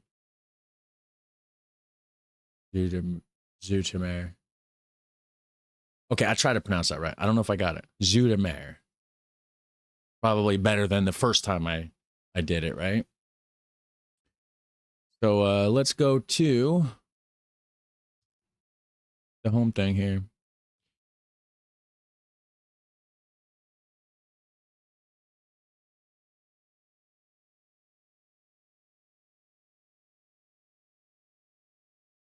How the world's largest paper company makes 1/3 of cardboard boxes in America? The world's largest paper company. Why not, guys? Let's check this out. Business Insider. Stupid taskbar, man. Why does it do that? Go back to the bottom screen. There we go. Don't make sense. Mac OS, man. It works, but my taskbar just does its own thing, has its own mind. Anyways, how the world's largest paper company makes 1/3 of cardboard boxes in America. So this looks like this is branches. So they're definitely starting with just straight up massive sticks. And they're going to pulp that down, I guess, into, they're going to turn it down into cardboard. So we're going to watch that. Thanks for watching it with me. Hit like on the stream if you can. I would appreciate it. This massive pile of pine. Sorry about that volume, guys. I forgot I had to add so much gain to the last one. I hope your eardrums are okay. I think hold on. I think trees will be turned into cardboard packaging. A single box can contain material from thousands of trees and pass through the hands of hundreds of workers. They're like, it's just a box. And I say, no, it ain't. a lot goes into it. If you've used a cardboard box in the US today, there's a 1 in 3 chance that International Paper made it. It's the world's... I have boxes laying around. I don't know if it would say internet. Well, these boxes came from the Netherlands, so it probably wouldn't be the same boxes if this is for 1/3 of America, cardboard boxes. I used to work in a cardboard factory that made boxes. We would take like the pre-done cardboard sheets and then run them through these giant rollers that would cut them, crimp them, and print them with the little logos and the little, like, the thing on the bottom that said like the factory and like the cardboard weight strength and all that specifics. Largest paper company. Cardboard is essential for countless industries, protecting items as they move on trucks and ships. And the good news is that it's one of the most recycled materials in the world. But if so much of it gets reused, why do we still have to cut down millions of trees? And is it possible to make environmentally friendly cardboard? Well, this mill in hemp. You could just, instead of chopping all the trees down, you know, you could just use hemp. It grows so fast. It's stronger. The fibers are way stronger. I think it would just be a better situation. Georgia is just one of hundreds of facilities operated by International Paper. It runs 24/7 to meet demand from online shopping, grocery stores, and more. But no one in this industry would call their product cardboard. Why don't you like to use the word cardboard? Because it's not cardboard. Insiders call it corrugated packaging, a wavy layer sandwiched between two flat outer sheets. Well, then, you know what, guys? I think I've been lied to my whole life because I've always been told that is cardboard. Now you're going to tell me it's corrugated packaging or whatever the hell? What is that? Corrugated packaging, huh? So what's cardboard? If that's not cardboard, what's cardboard? A wavy layer sandwiched between two flat outer sheets. But yeah, most people call it cardboard. Right? Making it starts with living trees. Forester Alex Singleton walked us through an area whose trees were sold to International Paper 2 years ago. It has since been replanted with longleaf pine. But it will still take decades for the new crop to mature. For many foresters, we only see a site harvested once during our careers. That's why you should do it with hemp. From this stage to there would probably be around 30 years. After harvesting, landowners make money selling their 30 years? Again, hemp. I'm just saying. Look into it. It grows so much faster, so much stronger.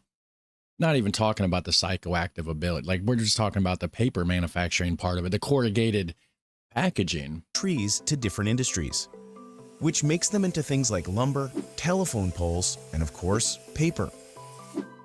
The idea is to turn forests into an investment, so more people plant and maintain them. Without young, healthy forests, our industry could not be successful. I don't view logging or clear cutting as negative. It's just the start of a process. But critics say that replanting trees is not the same as letting them grow. Right. This is one of the most industrial and heavily logged. Yeah, there's a difference between new forest and old growth forest. Big difference. Forests on the planet. The southern U.S., sometimes called America's wood basket, is home to 2% of the world's forested land. Yet it produces nearly 20% of our pulp and paper products, which either means it's highly productive or highly exploited, depending on who you ask. I'd say the second one. On a typical day, about 300 trucks loaded with freshly cut trees drive up to this mill. The first stop is the wood yard. Hold on. Every day, 300 of those trucks? Every day, huh? Some of the trees are set aside into these massive piles, which ensure the mill can sustain round-the-clock operations. Hello, hello. They come from farms and forests within 120 miles. A sprinkler keeps them wet so they stay fresh and to reduce the risk of fire. A crane scoops trees from the pile and drops them into a machine that knocks off the bark. With a debarking drum, you're removing bark. You know, I tell kids, similar to like a potato peeler. This process creates tons of leftover bark, which will be burned for energy. The debarked trunks travel through a chipper and pile up here.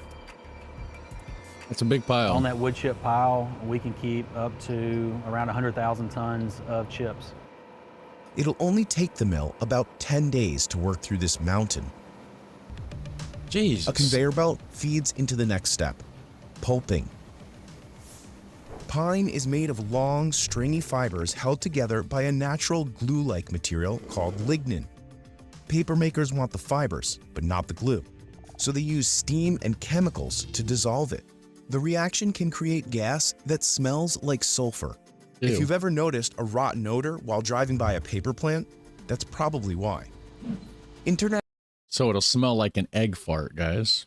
International Paper says its plants are built to capture a lot of those gases, which cuts down on smell.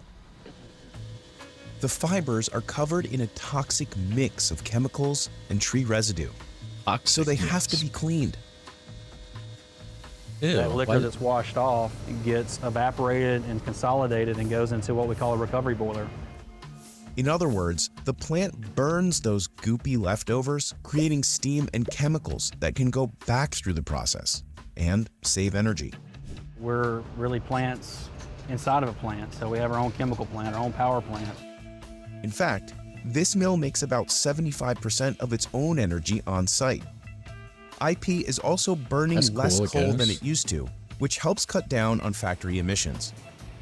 But trees hold a lot of carbon, and the company's own sustainability report says carbon released by processing the trees was more than double its emissions from burning fossil fuels in 2022.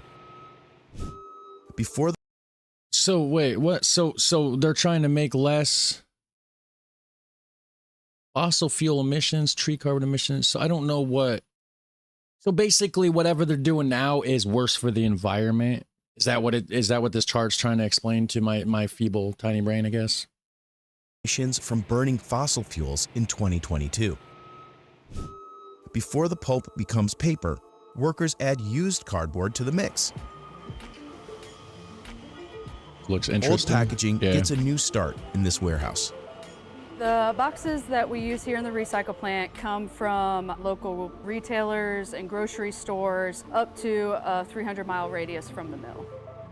Katie Fries has worked in this recycling mill for 3 years. She says people still have a lot of misconceptions about the process. Our process is designed to take out the stuff like grease and tape. Just recycle any corrugated box you have, whether it has tape on it or food in it. It can be used to make paper again. Then you can recycle a pizza box. So where does the food just burn up then? Like, so they're not really recycling it. Like, so are they just burning some of this stuff to use it for heat to generate electric or whatever for their factory or whatever, right? But it's also polluting the environment, and then they're just like saying it's recycling to make it sound good or something. Hello, everybody. Hello, hello. Every day, this mill recycles 500 tons of used cardboard. Each ton saves trees, energy, and water. But if it's like you can just she's like, well, it doesn't matter. It could be covered in plastic. It could be covered in food. Don't matter. So that's not all going into the cardboard then. It's getting burned off, going into the emissions, right? The stuff that they're talking about being released in the environment, I guess, right? How's that recycling? Water is key because nearly every step of papermaking uses lots of it. The used cardboard also gets pulped, using water and chemicals, then mixes with fresh fibers. Workers simply call this massive contraption the paper machine.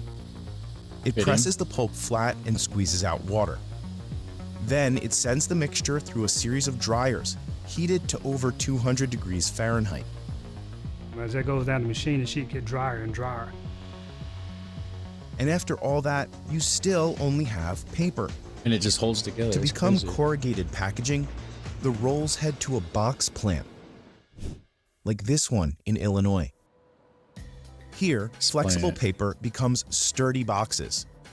The heartbeat of the plant is the corrugator. Corrugating is how the packaging's middle layer gets that distinctive wavy shape. The waves are actually called flutes, and they're what gives this type of packaging its strength. There are different types of flutes. Smaller ones print better, aren't as good for stacking strength, and the larger ones don't print as well, but they're better for stacking strength. This plant can make boxes in over 1.6 million different designs. The smallest box I've ever made was about the size of a ring box. The largest box I've ever made in one of my facilities was for a washing machine. After gluing the layers together, finishing touches include printing on graphics and cutting the sheets into their final shapes. So I worked in a factory. We didn't print, like we didn't like make no pulp or nothing though, because we got it in stacks. It was already corrugated. It already had the wavy stuff. We weren't doing none of that. Unless maybe they were in a different department on the other side of the factory that I was unaware of. What I know and what I observed was the forklift driver would bring in giant pallets full of stacks of already prepared corrugated sheets. And my job was basically to just pick them up and load the machine. There's a machine where it has rollers, it stamps, it cuts, and it prints different stuff on the box, right? And I was just basically feeding the machine. It would just constantly suck like a sheet after, like every second or something, like, you know, it would just suck another sheet into the machine. So I would just have to constantly grab these, you know, and it was different sizes. Sometimes it's like 4 foot by 8 foot sections of cardboard, whatever, you know, just different size stacks. And I just have to constantly grab them and feed the back of the machine, you know, and jobs like that suck. That's why I like YouTube better also. But the rollers were huge. I mean, it was just a massive factory. But so I don't know, maybe they were doing the corrugating on the other side. I don't know. But this is what it came out on the end. It did the thing just like this. It folded it at the end after it stamped it and cut it, because it would cut these little sections out where the flaps are. And then there would be other parts where it would just smash it, and it would be the part where like the flap bends kind of thing. And then it would just fold it up, and it would come out the end kind of like this.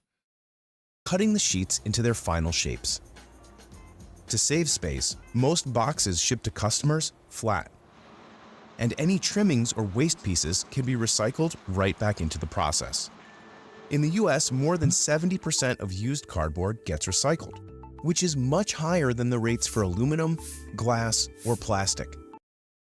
70% gets recycled. How do they know? How much? I mean, there's so many people just throwing it in the trash. I mean, hell, I've been saving my cardboard so I can start my fire out here. So I'm burning. I mean, most of the cardboard that comes into this house gets burnt in my fireplace, actually. So I'm not recycling shit, guys. I mean, actually, no, technically, I'm turning the cardboard into heat to heat my house. So with the same weird analogies or the same like thinking that they have, I'm recycling, guys. I'm running a cardboard recycling center over here, okay? Corrugating paper is easy to recycle because the supply chain supports it, so there's value in it. It also helps that nearly 80% of Americans can recycle it using bins right on their curbs. So why does the industry still use up so many trees? Part of it is that old cardboard can't be recycled indefinitely. The EPA says it can only go through the process about 7 times. How the hell do they know? How do they know how many times? By the time you take one cardboard box and you go separate, it gets ripped into pulp and mixed in with 1,000 other boxes.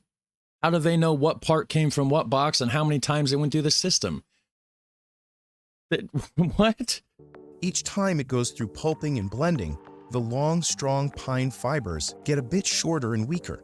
And eventually, the degraded paper bits simply wash through the screens and out of the process. So it's pine? So it's all pine then, for the most part, it seems like. The degraded paper bits simply wash through the screens and out of the process. So recycling is very important. But even if 100% of boxes got reused, making new ones would still mean cutting down trees.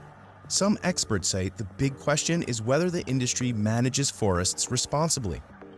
International Paper gets more than 90% of its fiber from trees in the southern US, where the vast majority of woodlands are on private property.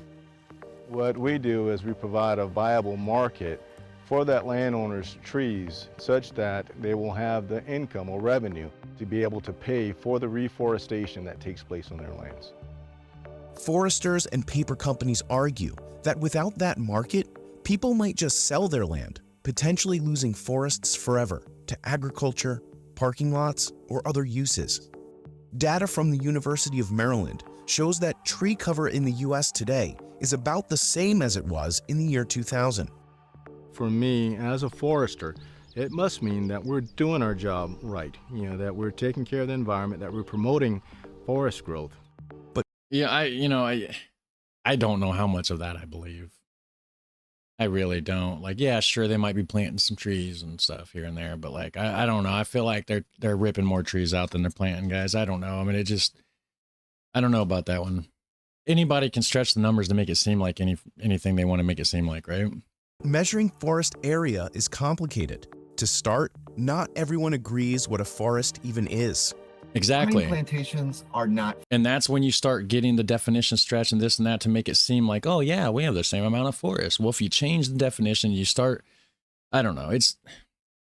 I don't believe it. What a forest even is.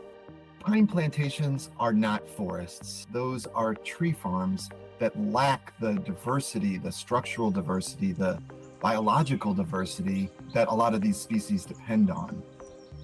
An environmental nonprofit called the Dogwood Alliance says that tree farms have been replacing natural forests. That could potentially have a global impact. Some experts estimate that natural forests are 40 times better than plantations at storing carbon, which makes them crucial to slowing climate change. Forests have lots of other benefits too, like filtering our drinking water and reducing erosion. Yeah. Certain forestry techniques, like leaving some large trees in place, can help planted forests retain those benefits. I think there are ways to sustainably manage forests without taking out the larger trees and completely destroying the structural complexity of a forest. But that takes really skilled, targeted forestry, and that's not always what happens. Ultimately, the world uses a lot of paper, which has to come from somewhere. Sure does. You might see certifications stamped on boxes. Those are supposed to indicate they're made of trees that were harvested sustainably. But see, that's the thing. It's like the trees that are harvested sustainably. Like, what does that even mean? Like it's like everybody has different agendas and this and that. And it's like, that doesn't mean anything to me, really. It's like that, because I've seen so many videos where it seems like they're making it seem like they're doing good. But then when people actually do the research on it, it's not. It's really not the way they present it, usually. So it's like, I don't care that it says sustainable. That don't mean nothing to me, really. I mean, harvested sustainably. International Paper says that more than 30% of the fibers it used in 2022 came from forests with one of those certifications. How do they know that? I think there is a way for industry and conservation to coexist in southern forests, but there has to be a good faith effort on all sides.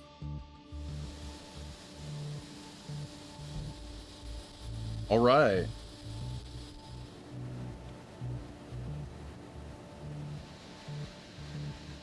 So that was, that's how they're making so much paper, evidently. But see, the title's kind of misleading. If it's not technically cardboard, it's technically corrugated product or corrugated paper, whatever the hell, packaging, right? Yeah, corrugated packaging, I guess was what it was called. All right.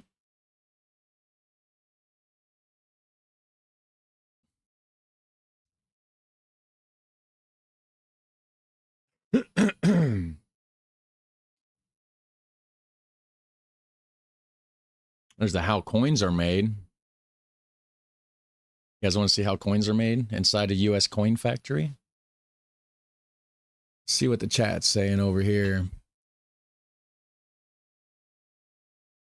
Sounds nice and intelligent, so that's probably why they say stuff like that a lot. Yeah.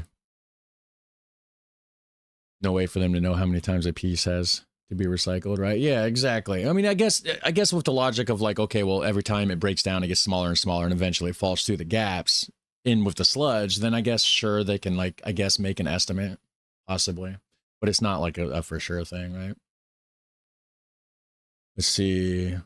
I guarantee I missed a lot of chat. I'm just kind of like looking through a couple of bits here. I'm not going to keep, scrolling back up everything from earlier, but Amsterdam. Wait, where was? Yeah, I've been seeing that. Okay, right here. For people who like Dutch movies, try Amsterdam. I've been seeing that recommended a lot, actually. And we're probably going to check into it at some point. I'm going to go see Amsterdam 2 and Tuxninksy next week. Tuxninksy. I don't know. I'm sorry about pronouncing that wrong. Very cool. Yeah, so Amsterdam 2. Yes. Maybe I should watch Amsterdam then, right? Since they came out with a second one, I wouldn't be able to react to the second one on stream for sure. I'm already taking enough chances as it is, reacting to older movies and stuff that I've been doing, but let's see here. I recycle and upscale plastic bottles by converting them into filament for my 3D printer. Nice. I don't even 3D print, but I've watched videos where people do that just because I have a curious brain, and sometimes you scroll through YouTube and you're like, oh, that's cool. Like I do want to know about that kind of thing. That's pretty cool that you can actually turn stuff into like filament for your 3D printers, right? They're talking, more from the Netherlands than us. I don't know about all that, but I have watched a lot of videos on the Netherlands. Forgot more than I've remembered, though. The tax was based on how wide a building was, so that resulted in people building upwards in very thin buildings. Okay, you're talking about like the buildings in Amsterdam and stuff, and like why they're so skinny. I would assume, right? Yes, if you like Flodder and Sant Do It, same director. Yeah, I've been hearing that. It's the same. Yeah, his movies are decent so far. I've obviously only seen a couple. No Heart is just a few step motors, an Arduino, and some 3D printer components. Do-it-yourself videos on YouTube and you're set. Nice. Ask me all about mechanical stuff or animals or whatever. But that's one reason I love Charlie's videos. I learn a lot about from what he watches. Yeah, I hear that a lot. There's a lot of people that said that it's crazy that they'll learn a lot from me, like from an American. And it's like, I'm not the one doing the teaching. I'm just trying to learn too. I'm just watching. I guess it's a learning vlog / watch with me / reaction. I don't really know what the actual channel would be classified as or what I really do. But, you know, it's cool. Like, I like learning about the world and stuff. So, and it's cool that like people from those countries are sometimes learning with me and also finding out stuff about their country. You know, it just makes it fun. New Kids. I've seen New Kids. New Kids is great. I'll probably watch it on stream at some point. It's old enough and everybody's already seen it enough that I don't think I'll be taken away from the producers and the directors that made New Kids. So we'll definitely be doing New Kids. I have seen the first one twice and the second one once. The second one's the zombie one. I have a resin-based printer. Oh, nice. Sadly, not a big print area, just enough for printing miniatures and terrain pieces for my D&D game. Nice. I've heard good things about resin-based printer. Like, they're super... Those are the ones where you can get, like, the different color variations and stuff, right? That's the best. Or Vet Hard. I remember the filming around my neighborhood. What's Vet Hard? This format is so cool. Thank you. Thank you. New Kids Turbo. Yeah. Which one is Turbo? Is that the first one or the second one? Because there's Turbo and there's Nitro. I can't remember which one. Someone in the chat working on Meshtastic or other LoRa communication? Question mark. Oops, I about tipped my desk over or something. I kicked it with my foot. Michael DeRuiter was really cool. Yes, I've been seeing that one recommended a lot as well. Michael DeRuiter. New Kids is hilarious. Yes. Let's see here. Okay, we got people asking. So Wednesday knows a lot about animals, I guess. Nice. Really large Transformers from 3D and order life-size battle droids. Turbo was the first. Okay. So Nitro's the zombie one. Turbo's just the classic. Yeah, I like the original and like Turbo or yeah, Turbo better just because it's normal. I mean, the zombie one's cool. Don't get me wrong. With resin, you can print extremely fine. Like one layer is like 0.05 millimeters. Nice. Very cool. Turbo is a good one. First one, second movie is kind of meh. Nitro, in my opinion. But the series and fragments is nice though, especially the older ones. I mean, I don't think I've seen the series actually. Should I try to find? I wonder if I kind of vaguely feel like I did watch the series or try. Maybe I watched an episode or two of it. I can't remember actually. Maybe I did. I'm not sure if I did. It was only a couple episodes. Turbo Young. First one is best. Second one's a bit over the top. Yeah, the second one, they're trying hard on that one, weren't they? New Kids, I cannot watch it anymore. I guess I overwatched it. Hey, some old movies will do that too. If you there's a ton of movies that I've seen so many times that I probably wouldn't care to watch anymore again. I don't know, off the top of my head, but it's still nostalgia. Yeah. Yes, watch the series. Yes, I should. I'm gonna try to. I'll keep a mental note of that. I'll see if I can find the episodes of that, and yeah. Let's see here. Movies were better. Turk's Fruit, but you might have to blur some stuff though. Good movie. Turk's Fruit, huh?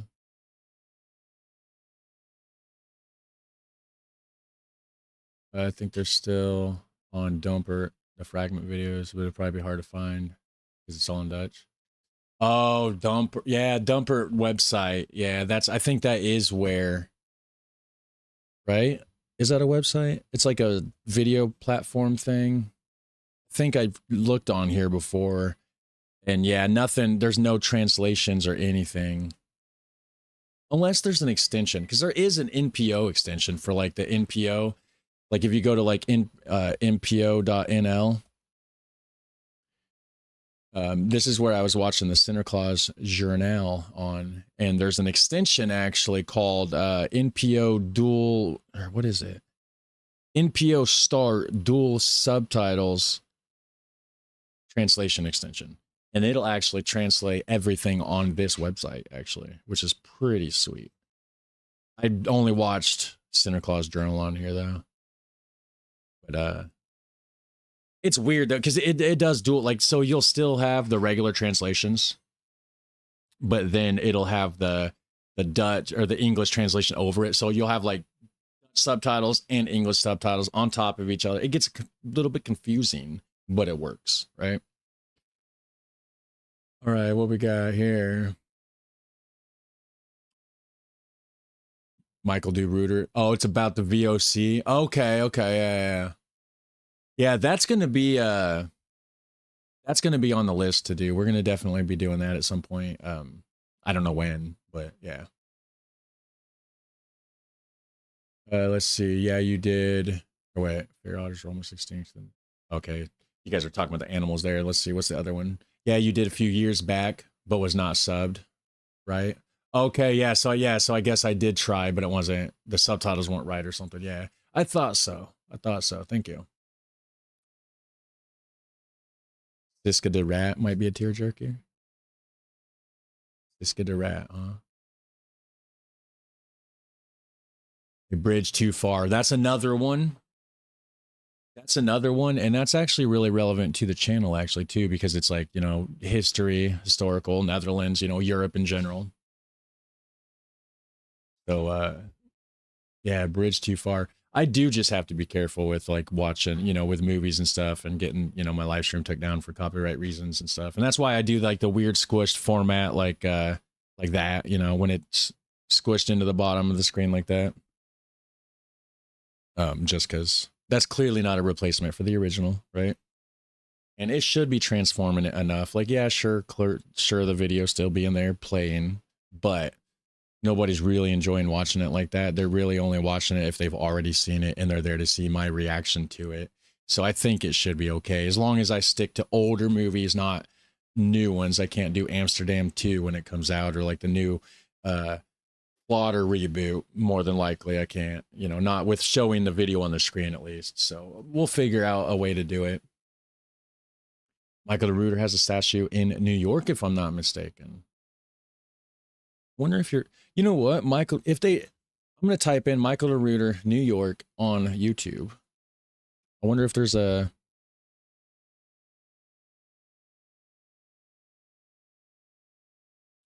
video that shows, well, these are just videos about him. I'm going to type in Michael the Reuter statue.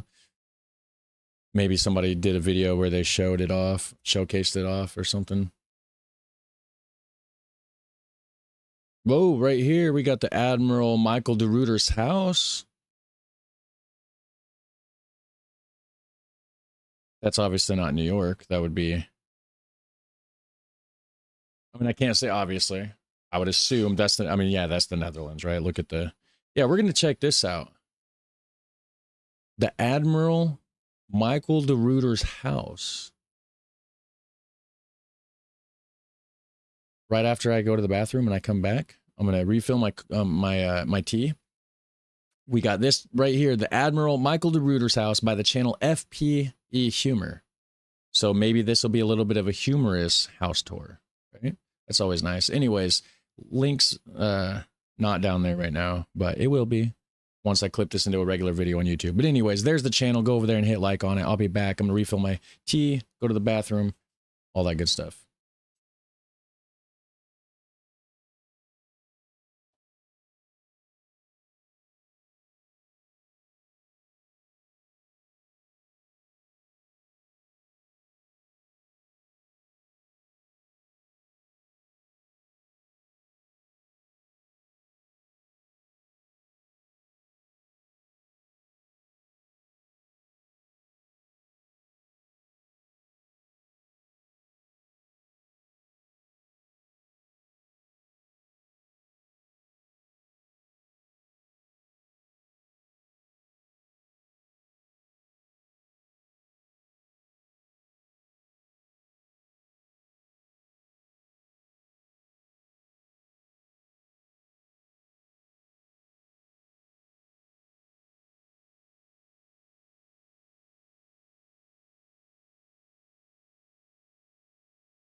All right. So I guess I'm on the wrong screen here anyways.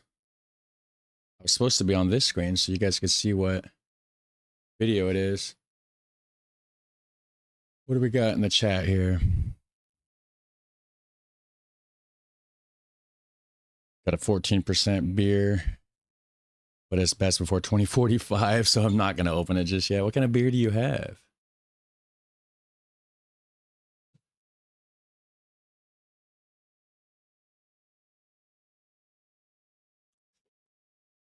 So yeah, so we're going to watch this here. I think I was on the wrong screen or something, so I don't know if you guys even seen it when I was showing it or if you just was hearing me talk to myself or whatever, but the Admiral Michael de Ruyter's house, right? That's the video we're going to be checking out, guys, by the channel FPE Humor. Links will be down below after I make this a regular video, or after I clip it into a regular video on YouTube. So actually, let me minimize this right quick again. And it says right down here, enjoy when Robbie and Brian show you. Okay, so the Dutch town called Zierikzee, I think, and give you a nice tour that also involves scenes and sets of the movie The Admiral. Okay, so there's some movie sets in here. That's going to be cool. Thanks for watching with me, guys. Hit like on the stream if you can. Ja, hij staat nu denk ik wel goed. Ja. Staat hij aan? Ja. Hello and welcome to the second international episode of On Tour with Robbie.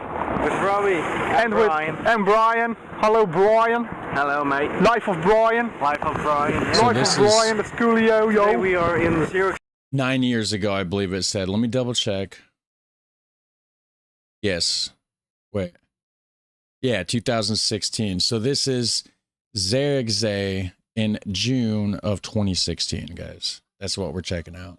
Say it's a little town or city in, on Schouwen-Duitsland. On Schouwen-Duitsland. I don't know how to tour. A little tour. We're going to do a little tour. No, I don't know either.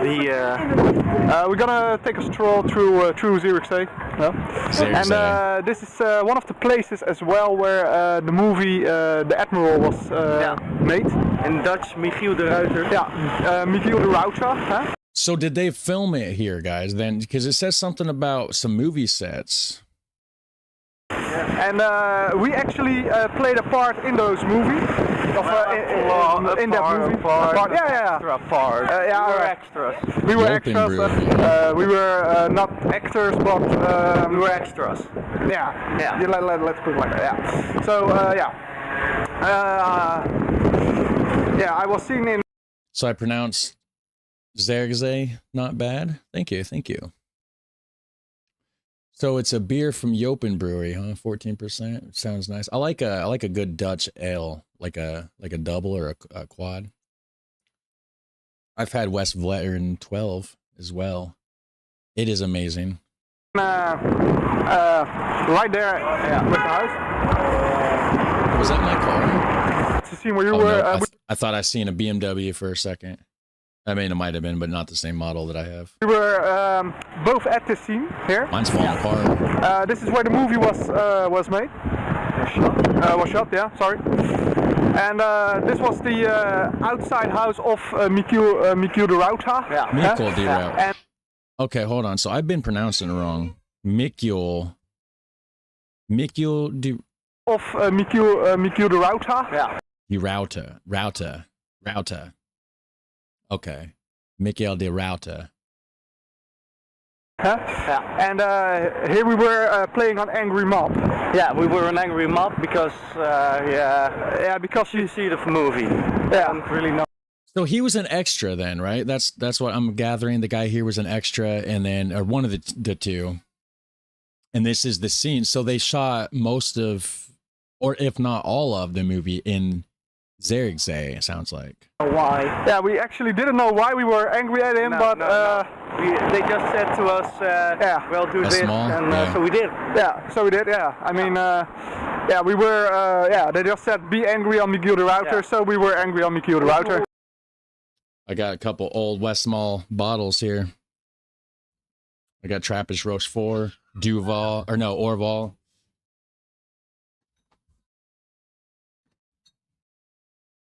Chimay.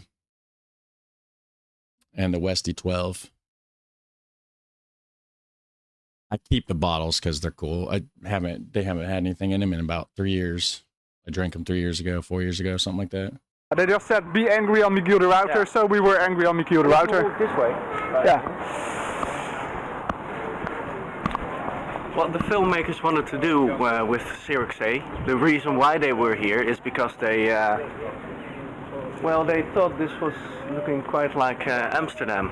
Yes, correct. It had. So is it supposed to be set in Amsterdam, but Zierikzee is where it was actually filmed?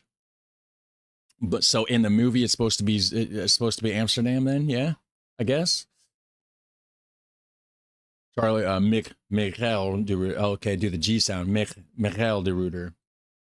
So my brother's name's Michael. So I'm used to saying it Michael. You like that, you know. So that's a little bit hard. So Michiel. Okay, it's a little bit hard for me to do the. I don't have a Dutch throat, I guess. I don't know. Oh, nice. Straf Hendrik is great too. Belgian beer. Straf Hendricks.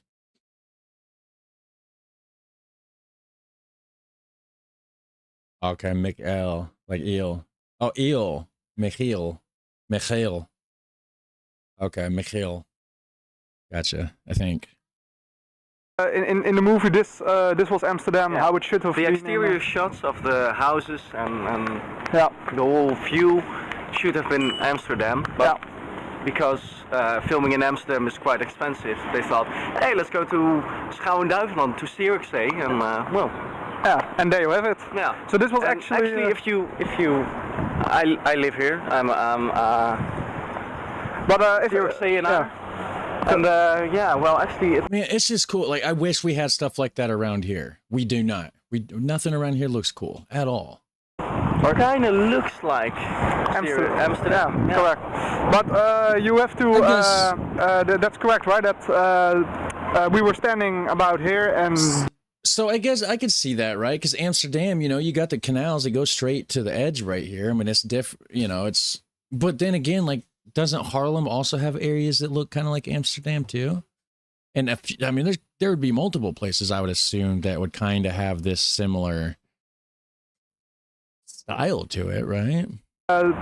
We were standing about here and there, further away for the scene that he was driven on the boat through these gates there. Yeah. Under the bridge. Under the bridge. Yeah. That's the end scene. That's when he's dead. It's not his funeral, however. It's more like bringing his body home. A sort of procession. A procession. Yes. It's yeah. So this is where that scene took place. So there's a procession scene there, which without watching the movie, of course, I don't know. So they're bringing his body back. This is where it was shot, going through this canal. It sounds like, yeah. Yeah, actually, where we are right now is. Oh yeah, watch the trailer after this. Bet. That's a good idea. We're gonna do that. We're gonna watch the Michiel de Ruiter trailer after this. And I'm sorry with these pronunciations, guys. I promise I'm not trying to screw them up. It's where the movie The Admiral in Nederlands, Michiel de Ruiter, the film, has taken place. Hold on, The Admiral. They're calling it The Admiral. And is there two different movies? Because this says The Admiral, and then it says Michiel de Ruiter's house, right? Dutch town called Zierikzee. That also involves scenes and sets of the movie The Admiral. Oh, wait, no, because here in Dutch, okay, so in Dutch it says blah, blah, blah, en kijk mee naar scenes en sets die betrekking hebben tot Michiel de Ruiter de film.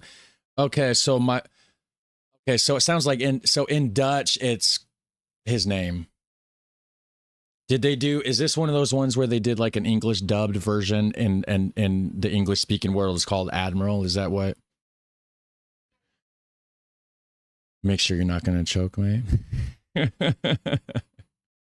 You almost have to like sound like you're trying to choke pronouncing some of these words, right? You were doing very good, and I'm unanimous in this. don't know if you're talking to me or somebody else. If it's me that you're saying I'm doing good, thank you. The movie has one of the coolest scenes in the Netherlands ever. What made the Netherlands great? Johan de Witt speech on YouTube. Maybe that will spoil it a bit too much. All right, I'm just going to go back to this. And that's pretty cool because we were actually playing part in the movie. Yeah. There were a lot of people as well. There were like, I don't know, 500 extras. Yeah, it was phenomenal, of course, to say the least. But, you know, this in the movie represents the canals, you know, and it is actually just an harbor. Yeah. It's called the Old Harbor, the Museum Harbor. Correct. That's not a real canal. That's not a, so that's just a harbor. So what's the difference between that and a canal? Because to me, that looks like a canal. Old ships right there. Yeah, it's been real cool actually. It's they really use this place as Amsterdam, and it was actually in the as you said, the exterior of Miguel de Ruyter's house. Miguel, okay, he said it. Miguel. Admiral de Ruyter's house, huh? And that's funny because the inside of this house wasn't Miguel's de Ruyter living. The interior shots of this house was from what's it called? I don't know his name. Johan de Witt. Yeah, Johan de Witt. Yes, correct. Johan de Witt. Is that the place? And the garden as well. Yes.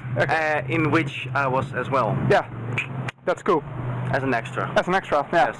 That's so, cool. Yeah, this is... sorry? Speaking of an extra, somebody in the chat or something, what was it? I was reading the comments.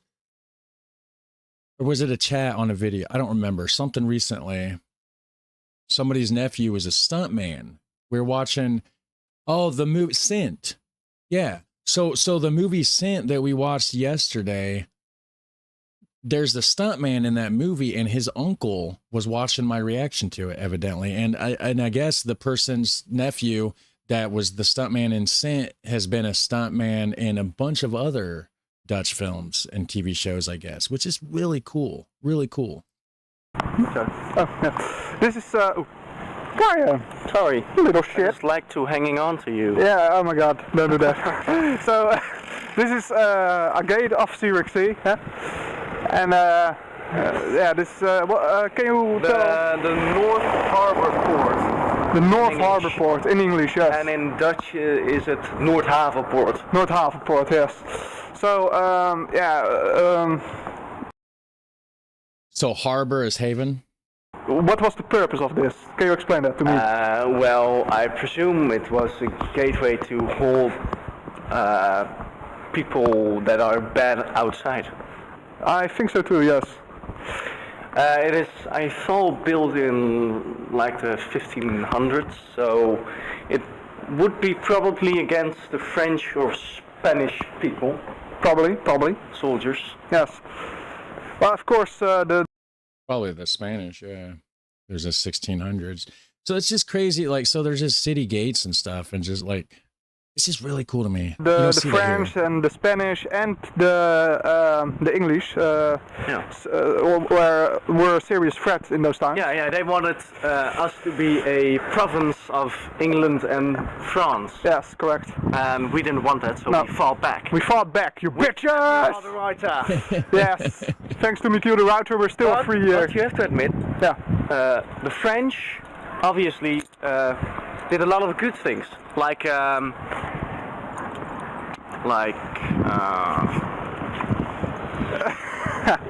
surnames.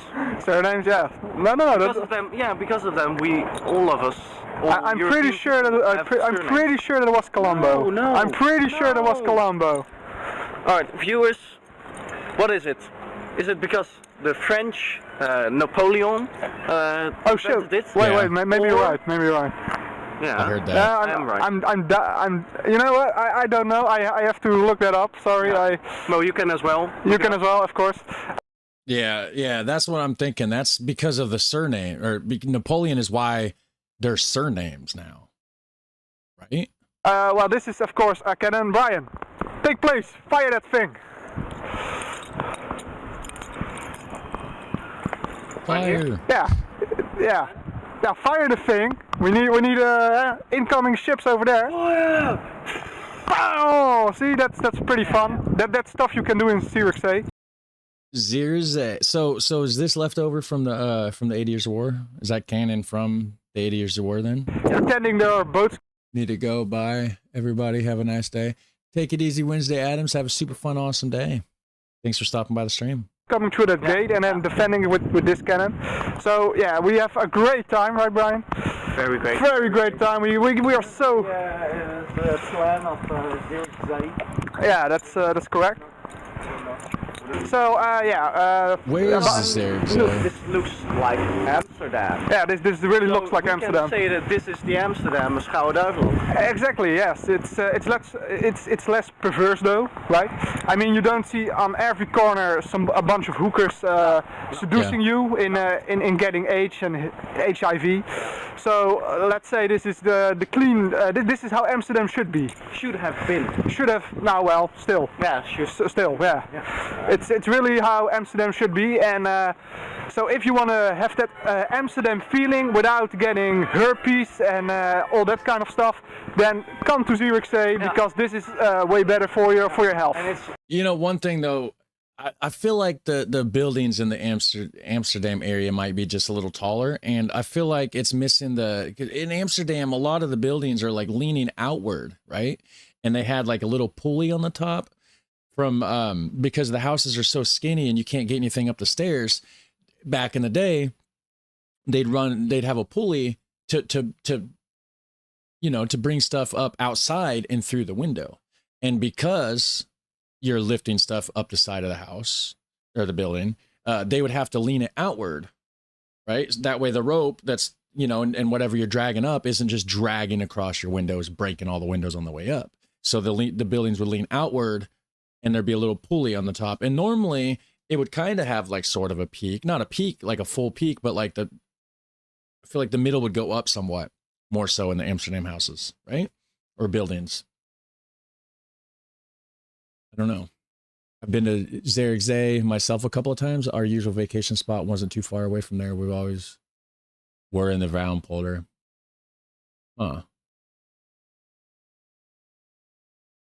If you leave rest of Holland out is the best part, yeah. Just like Amsterdam. It's just like Amsterdam, but like we say, except for the perverse things that happens there. Huh? There are no drug shops here, but of course it depends on what you're looking for. Yes. If you're looking for paid sex or drugs, then you really should go to Amsterdam. But if you're looking for this, this old feeling, then Zierikzee will be way better for you. We didn't see yet, or we can take the main street with the shops. Let's take that one. It's quicker to the. Yeah. So the way that these buildings here, the front part goes back, that doesn't look Amsterdam to me.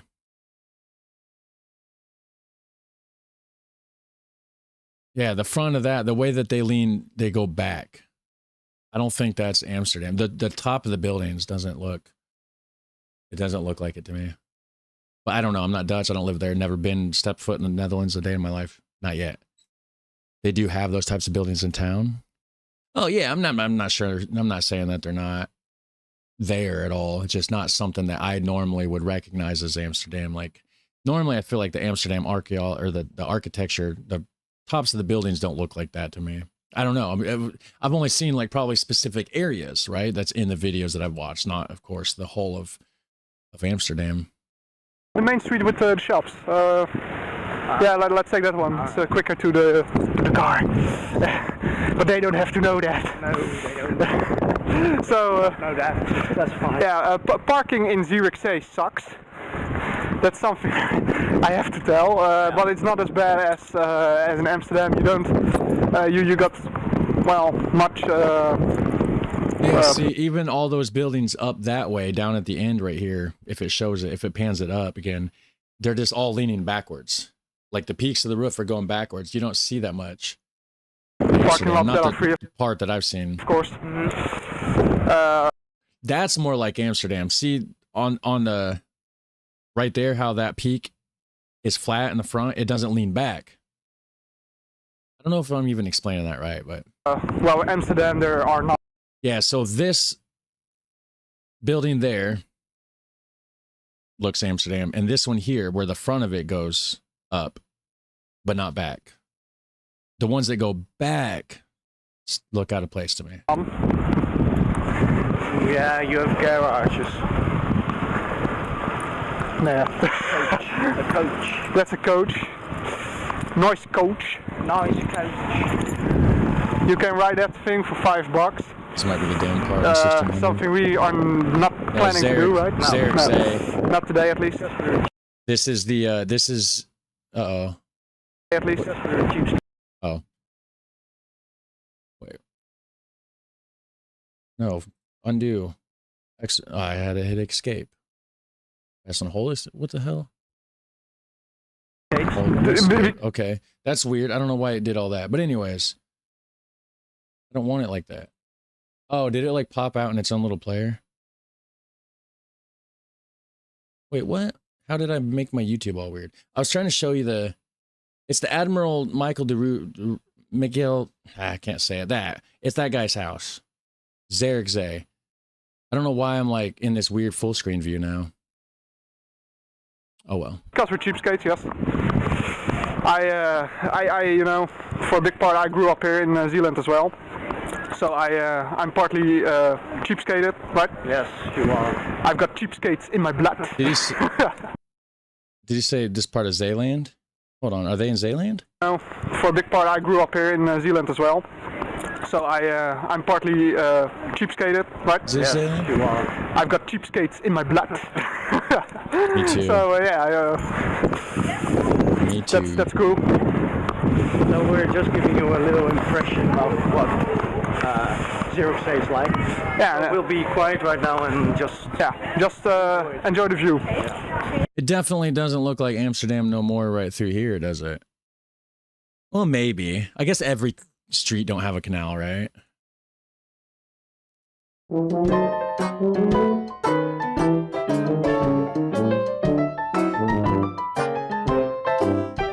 and I'm drinking coffee now instead of tea.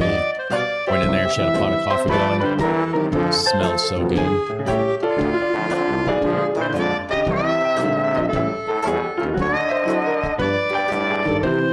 It's a nice little street though. I wish they had stuff like that around here. Probably leave my house more often. Except I don't live close enough, I'd still have to drive somewhere. If I could just leave my house and just walk into a street like that, I'd be out there right now. Well, if it was warmer, I'd be out there right now. It's in Zeeland, huh? Interesting.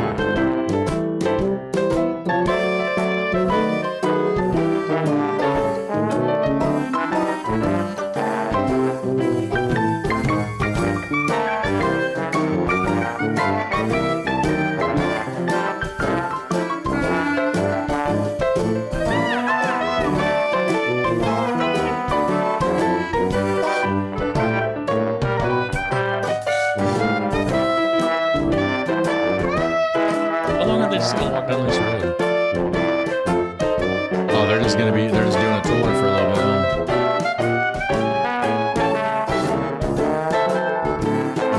Amsterdam is more with the buildings together in order.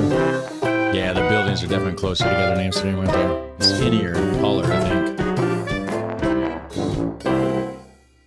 Yeah, and that goes back to like what somebody was saying in the chat earlier about the tax, because they would only do tax on how wide is the front of the building. So they just make the front of the building as skinny as possible, make it like really deep and really tall, and you're good to go. Less taxes, right? Because screw the tax man. Nobody likes the tax man.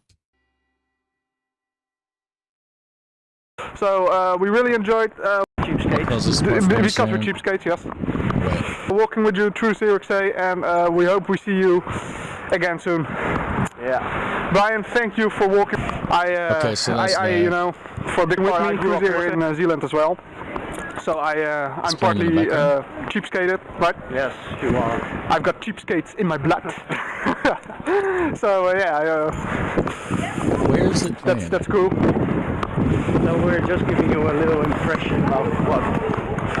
Well, I'm gonna switch to this screen. so that you guys don't have to hear the background, because it's still playing on my side. Where did it go? Why am I still hearing it? I literally closed everything.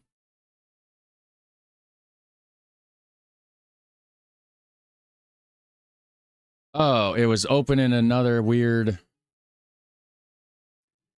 Mac OS, man. I hate these stupid, weird little like virtual screens in desktop 1 and desktop 2. And so I found it. I found the video back. I guess when I did this, when I hit something earlier on accident and put it in a full screen mode, it opened up like a whole new desktop mode or something. I don't know, but I found the tab. So yeah, that was what we just watched, guys. It was the Admiral McGill, the router's house. And I'll be back in a minute.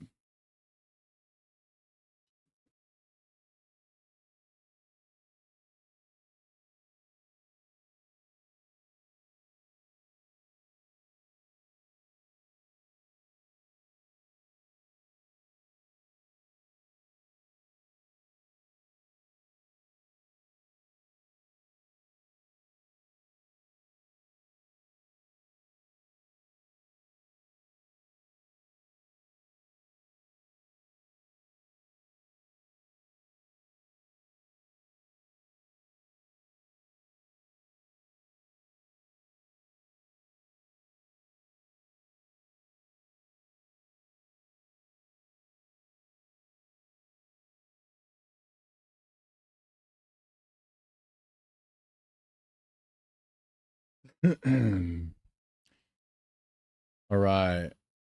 Hello, bit late, and I guess how's it going, Anton DeVries? And we've been live for a little while. How long have we been live, guys? What time is it? 2:13 my time. So when did we go live? Looks like, was it 11:30-ish somewhere? Dang, I've been live for almost 3 hours. I didn't know that. So all right. That was pretty cool. That was a good video, actually. And I don't know what else to watch now. I know I'm going to have to get off of here here in a little bit. And we're going to do GeoGuessr stream later today. I don't know when it'll be. It may be like after your guys' bedtime, actually, by the time I go ahead and get around to doing it, if you're watching from Europe, at least. If you're here in the United States, it'll just be later this evening sometime.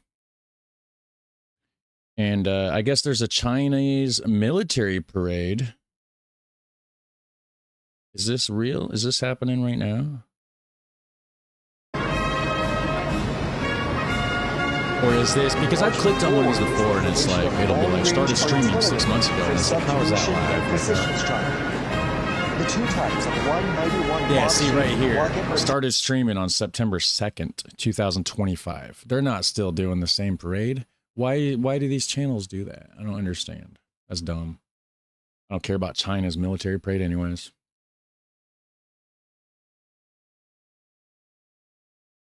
Oldest human settlement, huh? Oh, that only dropped 14 minutes ago. I'm not going to swoop in and react to it immediately. But go check out her channel. She's actually Dutch as well. History with Kaylee. Good channel. I mean, she don't care that I react to her stuff. I mean, she's commented and said thanks for the reaction before, because I reacted to something on her channel. I don't remember what it was, actually. And then I guess she watches my videos because she was live playing what was she doing? She was playing like Far Cry Primal or something on a live stream. I jumped in, said hey, and then she's like, "Oh, Charlie's here, hey, this and that," and she's like, "Hey, that's cool. I watch your channel," and made me feel special. Not gonna lie. So let's see. Got some funky stuff going on in a. Oh, they're making bread in a bag. Okay, I don't care about that right now, but it's pretty cool. I don't know who this is. He got caught. It looks like he got caught. Look at his face. I'm not gonna watch it, but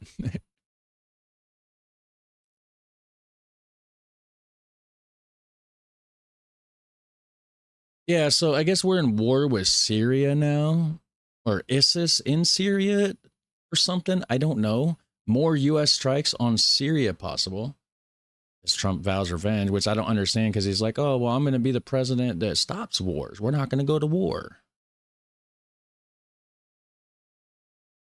I mean, you know. All right.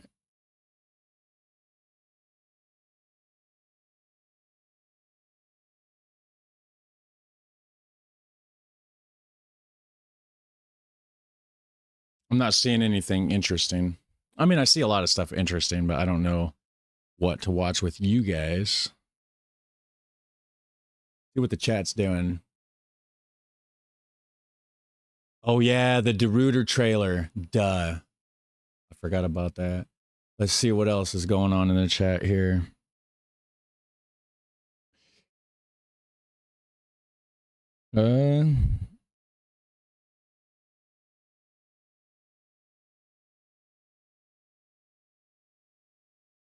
Don't watch CCP stuff. Turn it off, please. Yeah. I was just curious. I wasn't trying to watch it forever. Just see what's going on with it. See, how do they have so much time? My thoughts. Take more time than that. If we held a parade like that, we'd have like 4 tanks and a couple of Jeeps. That's funny. Hi, Charlie. I tried to contact you a few times regarding your visit to the Netherlands. How did you try to contact me? Maybe email or something, or I miss a lot of stuff, guys. I really do. It's not spelled, let's see, I-E-L.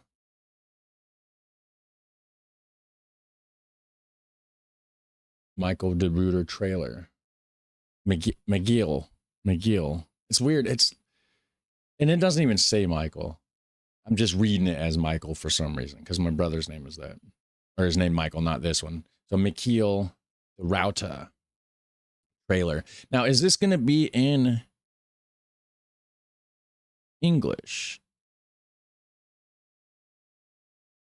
So this one here at the top one's 2 minutes, 26 seconds.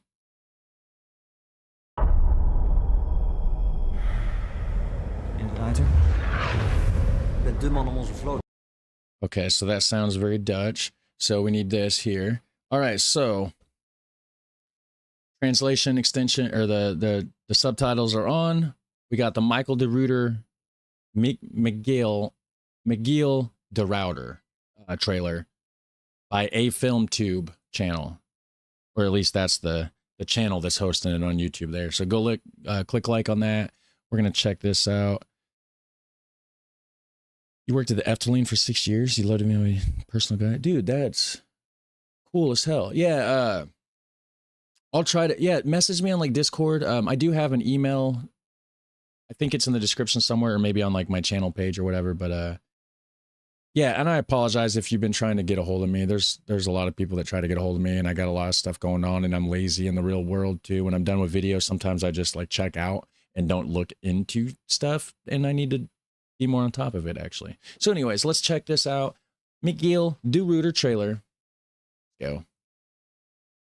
And we're gonna watch this soon at some point. I just don't know when. In de Ruyter.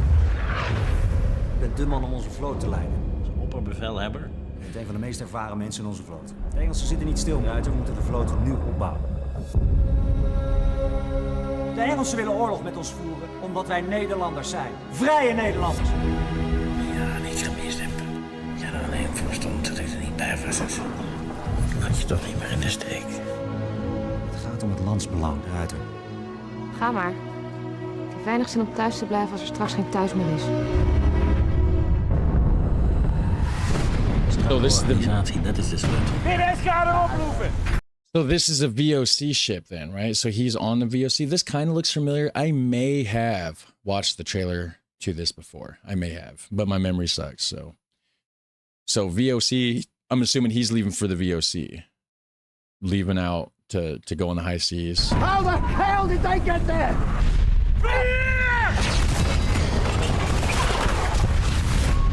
Onze vloot heeft de Engelsen een flink pak slag gegeven. De Ruyter lured you into a trap. Dus die de Ruyter is inderdaad zo goed als dat ze zeggen. mooie overwinning voor Johan de Wit. Gevaar voor het prinsgezin. Translation sucks. And the Prince of Orange, William III. Okay, so this is like right in the middle of the 80 Years' War then. When was this set? When was this? What's the time? Like, what year? Does anybody know? U kunt een beslissende rol spelen. U bent niet voor niets de neef van de Engelse koning. What would you think if I was to make you king of the Netherlands? You surely don't expect me to betray my country, do you? I expect you to do your duty by your family. Who's this guy? Is this the Spanish? Or wait. It says, how would you like it if I made you king of the Netherlands? And he's talking to, so this is William van Oranje. Yeah, William of Orange. Let's see. He's Tyrion's dad.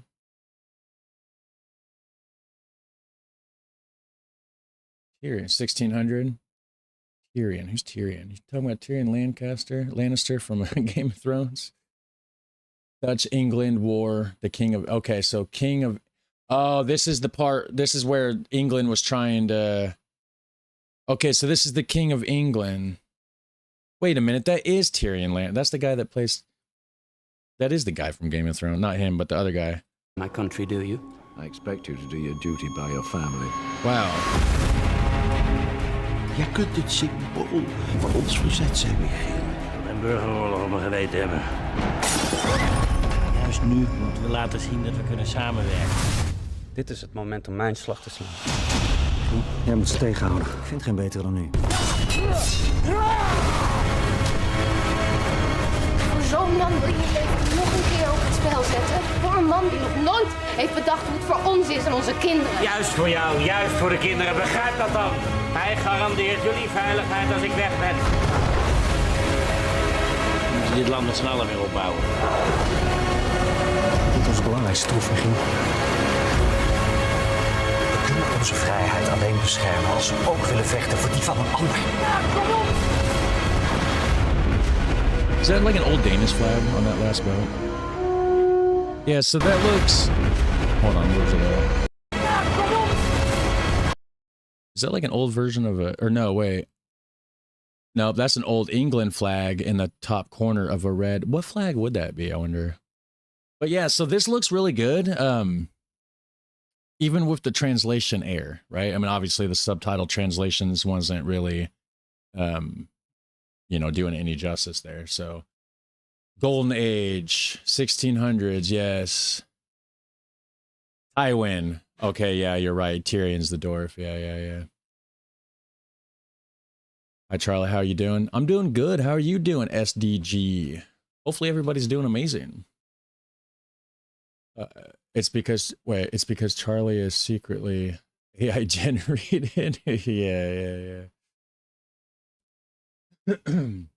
So watch the Admiral version in the year AI is good enough to translate. Okay, so is there's an Admiral version, it's English dubbed. That's the maritime flag of England. Okay, that makes sense. Miguel de Rauta. So let me see. I'm going to copy this here. Go here, paste, and then do verse Admiral. See what this says. Miguel, I can't even say it right. You told me earlier and I forgot. Miguel something. De Ruyter was a legendary Dutch admiral, often compared to figures like Nelson. Oh, Admiral, no, okay. I used to drink Admiral Nelson rum. Renowned for his tactical genius in the Anglo-Dutch wars, famously defeating larger English, French fleets at Schonenveld and Texel, and even holding his own against the combined forces of England and France during the year of disaster in 1672 to save the Dutch Republic, proving himself a master strategist who earned his men's deep respect and a national hero's legacy, dying in battle in 1676.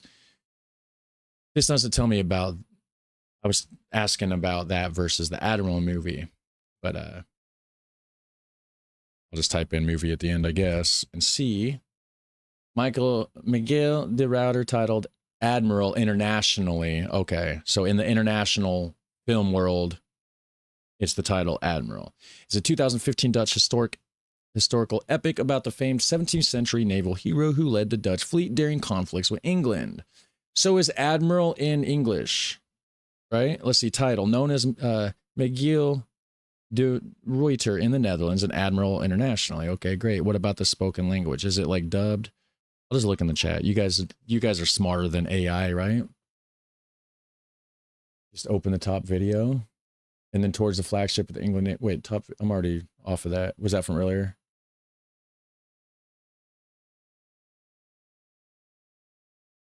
Oh, this. Is this, or no, that's. Or wait.